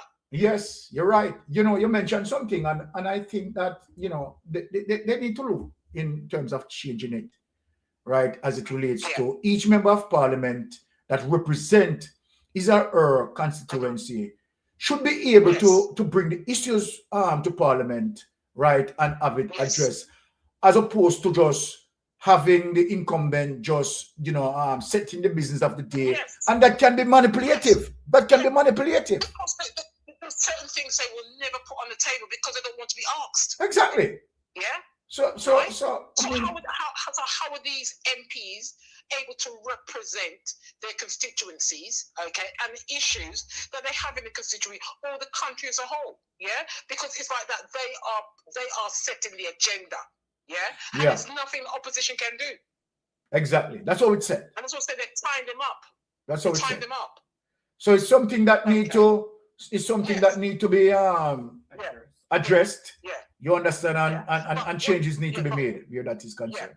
But I know that your better half. I'm talking about your wife. Yes. Your better half. She works in the medical industry. Yes. Yeah. Okay. Right. She's a qualified person. Yeah. Indeed. Now, yes. This thing about procurement. Do you really think, right, that Jamaica is unique? That they're the only ones that use procurement? Yeah. All of this rubbish they're talking about procurement, it's a load of dog poo. Yeah? Yeah. Okay? Right? Yeah. The procurement is not, I've been working in procurement for over 20 years. Yeah? Yes. It ain't that hard. Yeah? Exactly. Okay? all health service, every ministry does procurement. Businesses do procurement, yeah? They don't want the system to work because they can't do what they want to do, and which is to embezzle taxpayers. Simple. Because as you said, you're working. As you said, you work in procurement, right? Yes. When it comes to procurement, in terms of all expenditures yes.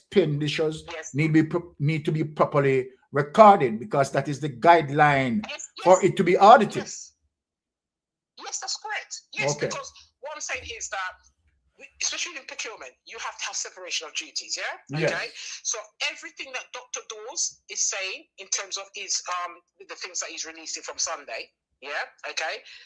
In terms of procurement, right? The thing is that they've been talking this for many years. Yeah. Now, at the end of the day, you're going to have a procurement policy. You're going to have the rules, the procedures, the systems. You implement it. Yeah. Okay. As simple as that. Yeah. It's not difficult. Yeah. So what I'm saying is that when they're doing and it's the same all the way through many countries. Yeah. And it's the same in the UK. Yeah. If you are looking to buy, if you want to do a single source justification, which is basically direct contract to one particular supplier, you've got to put the business justification why you're not going out to tender. Exactly. Allow companies to bid for it. Exactly. Yeah. And so not this direct contract award, okay, it's all embezzlement. I'm telling you. Yeah, but not only that, my sister. As you talk about direct contract, right? It is not only one time, you see a consistent thing with one particular person getting the direct contract. Dr. Dawes says he's correct. The term is they are splintering, yeah? They're splintering the services that they want, okay, to keep under the threshold. Yes. They would have to go out to tender. Yes. Yeah? That's what they do, yeah? So what I'm saying is they don't want the procurement system fixed, yeah, okay? They like it the way it is because it allows them to do what they're doing. Exactly. Yeah? Because it allows them to do what they're doing. Yeah. So anyway, look, I'm not going to take up any more of your time. I'm going to go back to watching. Thank you for taking my call. Thank you, my dear. Have a blessed evening. There you go. Thank you. Right. Thank you, bye. As what the caller said, they don't want to correct the system because they simply just want to protect the status quo of criminality. It is as plain and simple as that. Right. All right. So let us get now to show rural read. Right. So we mean serious business, you know. We say one by one, I got jail, you know, honey. Bring up that. One by one, you're going to jail. So you're rural read. All right, we get victory in Noel Maitland case. Case number 1, the behind way. Right? Justice we seek, and we had gotten justice. This is the next case that we seeking justice for. And I am telling rural read, just line up yourself now. Line up yourself. Because we have a little area in a Spanish Town prison for you, you know. It's going to be your new home. So start to study your address, please. Supreme Court rejects bid by rural read Fritz Pinnock and co-accused to challenge fraud case in the indictment. How about them I go with that? Delay tactics they want to use. Look how long you delay the thing. Yeah? You understand? Look how long you delay the thing. I remember, you know, I tell you, you know. You understand, as it relates to your level of ugliness. You shouldn't be involved in the thieving business, you know, because you get sentenced for your ugliness too. Now, the Supreme Court has refused applications from lawyers representing former Education Minister Royal Reid, from former head of the Caribbean Maritime University, Professor Fritz Pinnock, and their co-accused to challenge the indictment in their fraud case and to take their grievance to the Judicial Review Court. Let me tell you something. The court now wrong for them, you know. The court also rejected, of course, well done, court, an application to pause the fraud case. We don't want no more pause it. We can't delay longer, any longer. We need to send them to prison quick. Which is before the Kingston and St. Andrew Parish Court. Pinnock Reid, his wife Sharon, their daughter Cheryl, and Jamaica. Boy, I'm saying the whole family gone on. Man, the whole family gone. Can you imagine? Boy, this is terrible. The entire family gone, you know. Now take it away. What a shame and disgrace. The entire family. All right. I could slide on a little bit now in the Ministry of Health. And you are going on now. Bring up this now, make we listen to Mr. 28. Make we listen to Mr. 28. The man with the 28 account but can't explain him wealth. No, I mean, every single dollar in my account, me can't explain it. But yet the Prime Minister, who lead the country and supposed to have integrity, checks and balance, can't explain for him. What can go so? New era of diplomacy. It's a new era of geopolitics. The old era, which some people are still stuck in, and how they see the world and how they expect the world to respond to them, could not survive in today's world. And we have to establish that clearly. I hear the commentators, many of them seem to be stuck in an era where they believe the world owes them something. Sorry guys, let me change that. Hold on. That one? Yes. Okay. The year 2015, public health in Jamaica was in a deep dark hole, was in crisis under the People's National Party.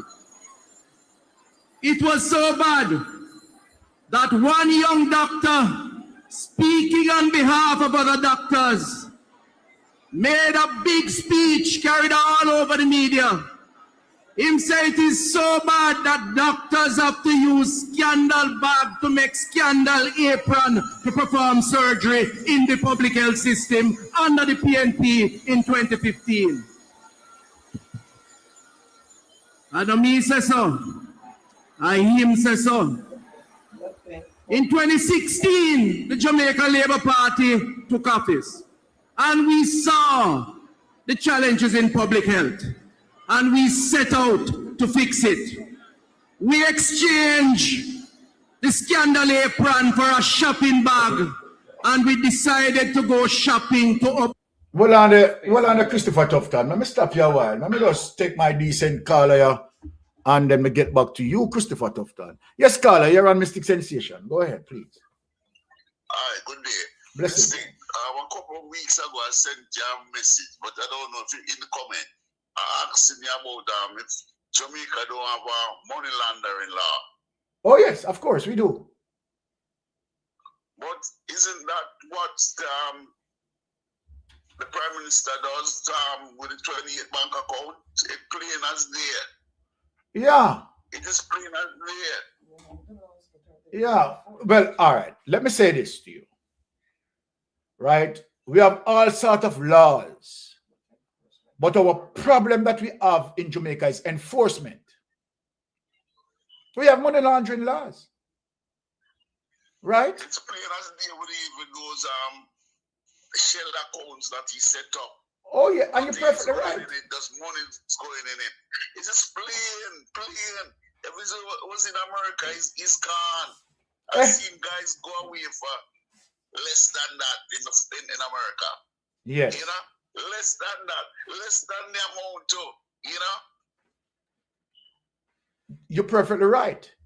Because when you look on the 750,000 US that him wire into Citibank, that touched the Swiss system.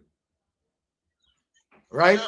Now, I brought up something yesterday as it relates to Dushyant Savadia. I don't know if you're aware of him. Dushyant Savadia, right? He's the person, he's the managing director, he's the CEO for Amber Connect and have strong association with Andrew Holness.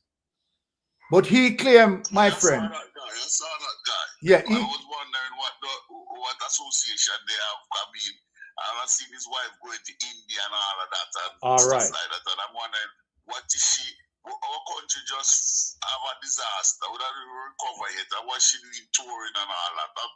I'm just hearing wonderment, you know? Yes.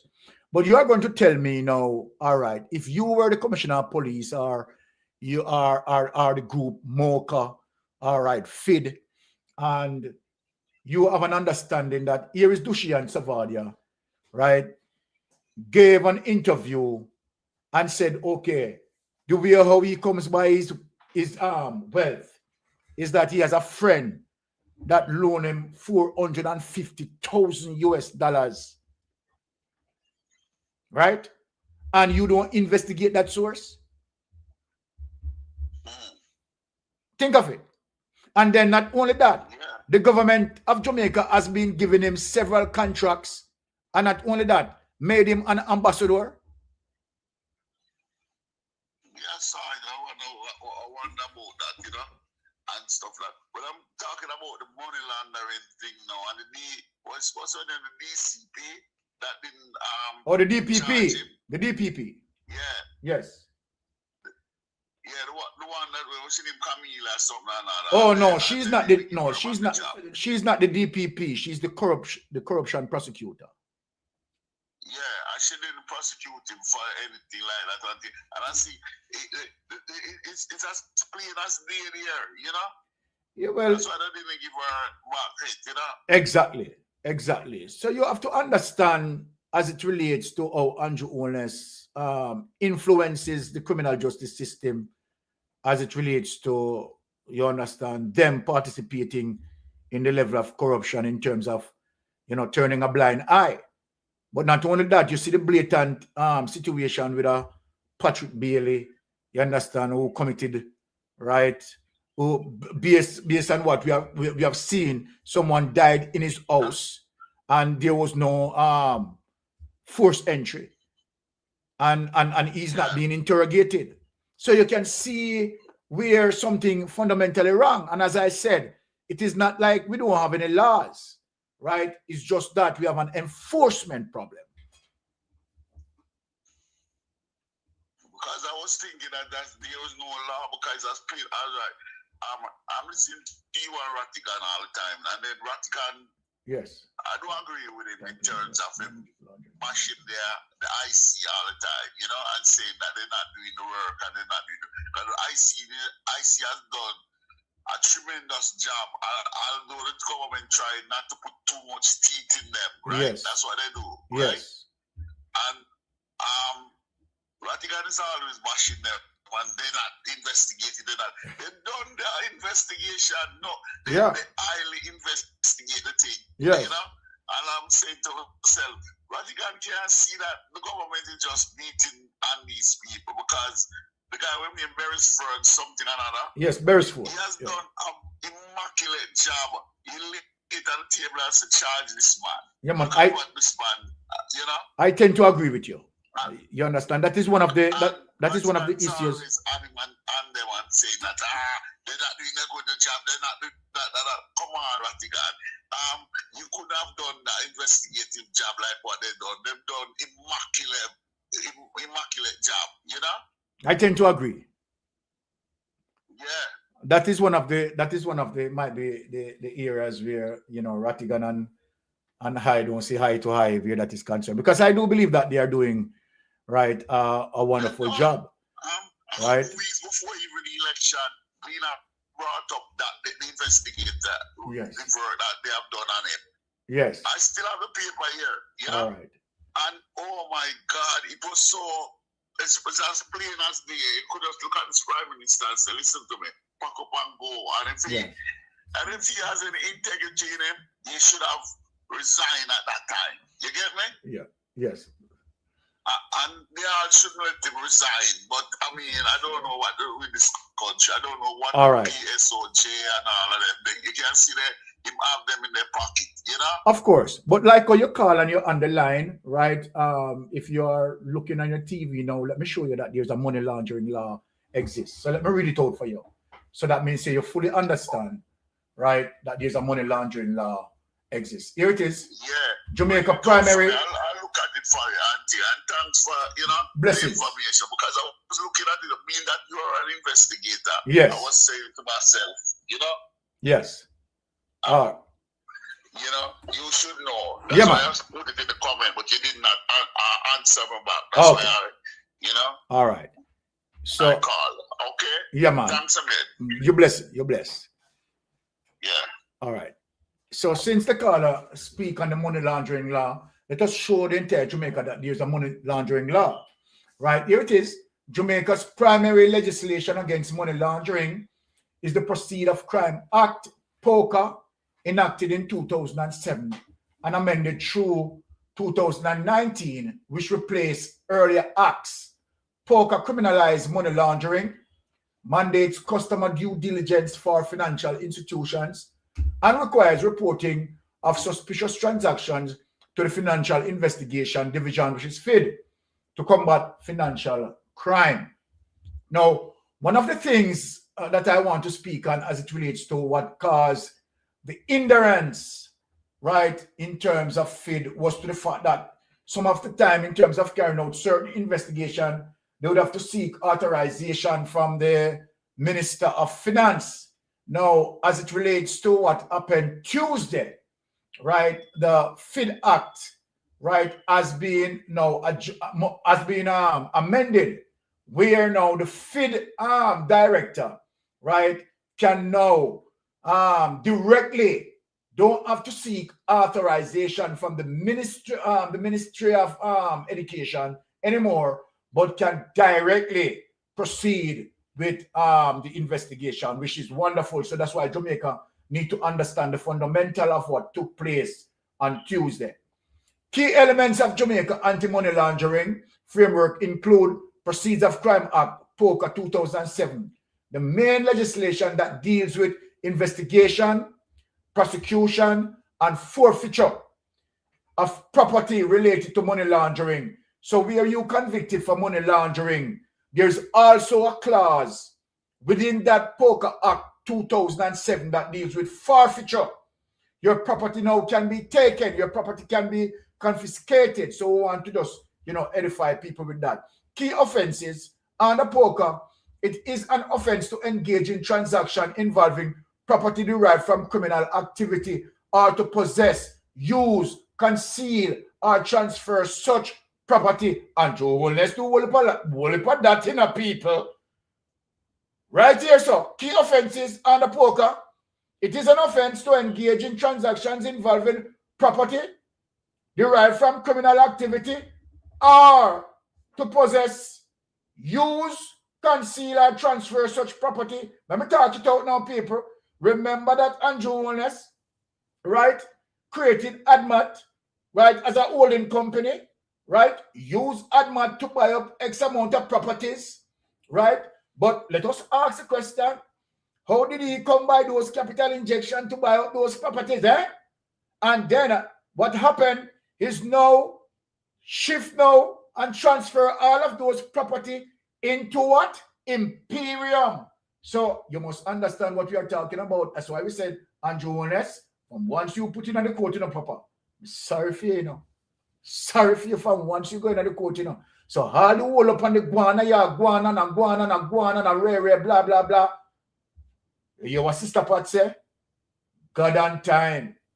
Regulatory compliance designated non-financial institution and professions, right, such as real estate dealers, lawyers, and accountants must follow strict AML regulations, including verifying the identity of clients and reporting suspicious activity. All of them are something you catch Andrew Holness here. Beneficial ownership, recent amendment require companies to identify and disclose their beneficial owners, those holding 25% or more shares, to improve transparency. All of them are something you to, Papa. You understand? And we want to know, right, if there is any silent partner as it relates to properties or anything thing that owned by Dushi and Sofadia. Is Andrew Holness is a silent partner? Just asking question, I'm not accusing. Right? Terrorism Prevention Act, right? Address the financing of terrorism and works alongside POCA to secure the financial system. Now, they talk about any form of terrorism act in terms of terrorists wiring money, you understand, to facilitate an objective or any cause, right? So Andrew Honest, we're not involved in the terrorism thing, Let me say that. Don't misconstrue me that I'm aligning you with terrorism. I'm not aligning you with that. But come on, the wiring of the money, you've got to ask how that go. Financial Investigation Division, the authorized body responsible for receiving, analyzing, and disseminating financial intelligence, which was recently amended to enhance its operational independence and efficiency. I saw them change it up. Backside. As of 2025, Jamaica has strengthened its AML-CF framework, resulting in its removal from the European Union list of high-risk jurisdiction for money laundering. So my brethren, see there? It is there. You understand? So yeah. So we talk about enforcement. Honey. So we could go to the next thing now as it relates to Seaga. Right? So yes, we have strong money laundering law. Right? Now when we look at this level of criminality, for people who want to put it up, some of them who want to put it up, when they come over mystic sensation and put it up. Look at this now. Seaga Foundation says 79 million from 2023 now.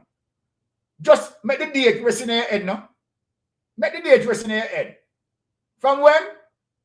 2023. And 2025, Me say, 2025. At 2023. Sigma Run used to buy CT scan machine for UHII. I could get in the details and so on. Seaga Foundation says approximately 79 million from the 2023 Sigma charity run was used to purchase a CT scan machine for the University Hospital of the West Indies in St. Andrew. The equipment was shipped in December 2025 and is expected to arrive in Jamaica in February, the foundation said in a statement on Wednesday. Can you imagine? No, I don't understand that. Right? Oh, this a purchase and the processing of this a purchase item that being purchased. You understand? Taking partially 2 years. Does this make sense? The foundation said it issued the statement to add clarity to the discourse relating to the University Hospital of the West Indies and the proceeds of the 2023 Sigma corporate run. Opposition spokesperson and Dr. Alfred Dawes has accused the hospital disregarding staff input in determining what the money should be spent on. It was used for what it was supposed to be used for. The pediatrician advocated for a building that they needed. You hear that? Building, They advocated for a building that they needed, nothing to do with CT scan. He said Wednesday evening on Television Jamaica, All Angles Current Affairs program. At the end of the day, somebody called them into a meeting and said, you are not getting the money for your building. We are going to use it for the CT scan. Well, let me tell you something. That if you use the charity, you understand, to do that for a specific item, and then you are going to now divert, wouldn't that consider to be fraud? That is fraud. A fraud you tell me about, right, yes, sir. You don't tell me yes, sir. Right, yes, sir, in the paragraph here, you tell me about fraud. At the end of the day, somebody called them into a meeting and said, you are not getting the money for your building. We are going to use it for the CT scan. And hold on there. What was the reason and the objective of the 2023 Sigma corporate run? Was it to deal with a building, right? To facilitate? So we are talking about CT scan now, both. So let us get down into these people. Meanwhile, Seaga Foundation said the 2023 event, right, raised 91.9 million to support 2 causes. The Manley College of the Visual and Performing Arts and the UWI Pediatric Unit. It says 495,000, approximately 79,200 was paid to an authorized Philips distributor to acquire a CT scan machine for UHWI. This is fraud. The foundation has been advised by the supplier that the machine was shipped in early December 2025 and is slated to arrive in Jamaica in February 2026. Yeah, this is man design. Now, can you imagine? The statement said, Seaga and by extension, Seaga Foundation Jamaica is always transparent about the use of the funds raised and the full proceeds are shared amongst beneficiaries. No, there's no transparent here. There is no transparent here. Because the objective shifted and the money is used for a different purpose. So there's no transparency here. In line with the foundation governance framework, it added, the Sigma Corporated Run is an annual fundraising and fitness event organized by Seaga Group, a financial service company, right? Take this away. Now, this take this away. This is what we call, you understand, when we talk about the high level of corruption. And, you know, let me say this. Okay, ask a question. You think this could happen under Michael Manley governance? No. Could this happen under PJ Patterson governance? No. Could this happen under Portia Simpson governance? No. Could it happen under Mark Golan governance? No. Where am I going with the question? It simply means that the JLP administration represent the leader of that administration. And so then, all the wrongdoing, the fraud, the robbery, the pilfering, represent the Prime Minister. Where am I going there? The Prime Minister show you fully that he's not about eliminating corruption. He's about enhancing and endorsing corruption. Why did you say that? Then you're not clear to see. One, let us give you the series why it's clear to see that the Prime Minister endorsed criminality and the Prime Minister is corrupted and the Prime Minister is a criminal.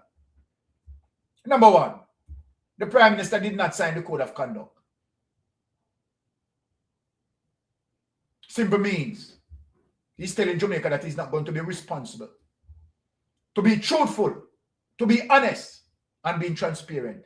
That is what the Code of Conduct speaks about, and good governance. So he's telling you that he's not going to adhere to these things. That is one.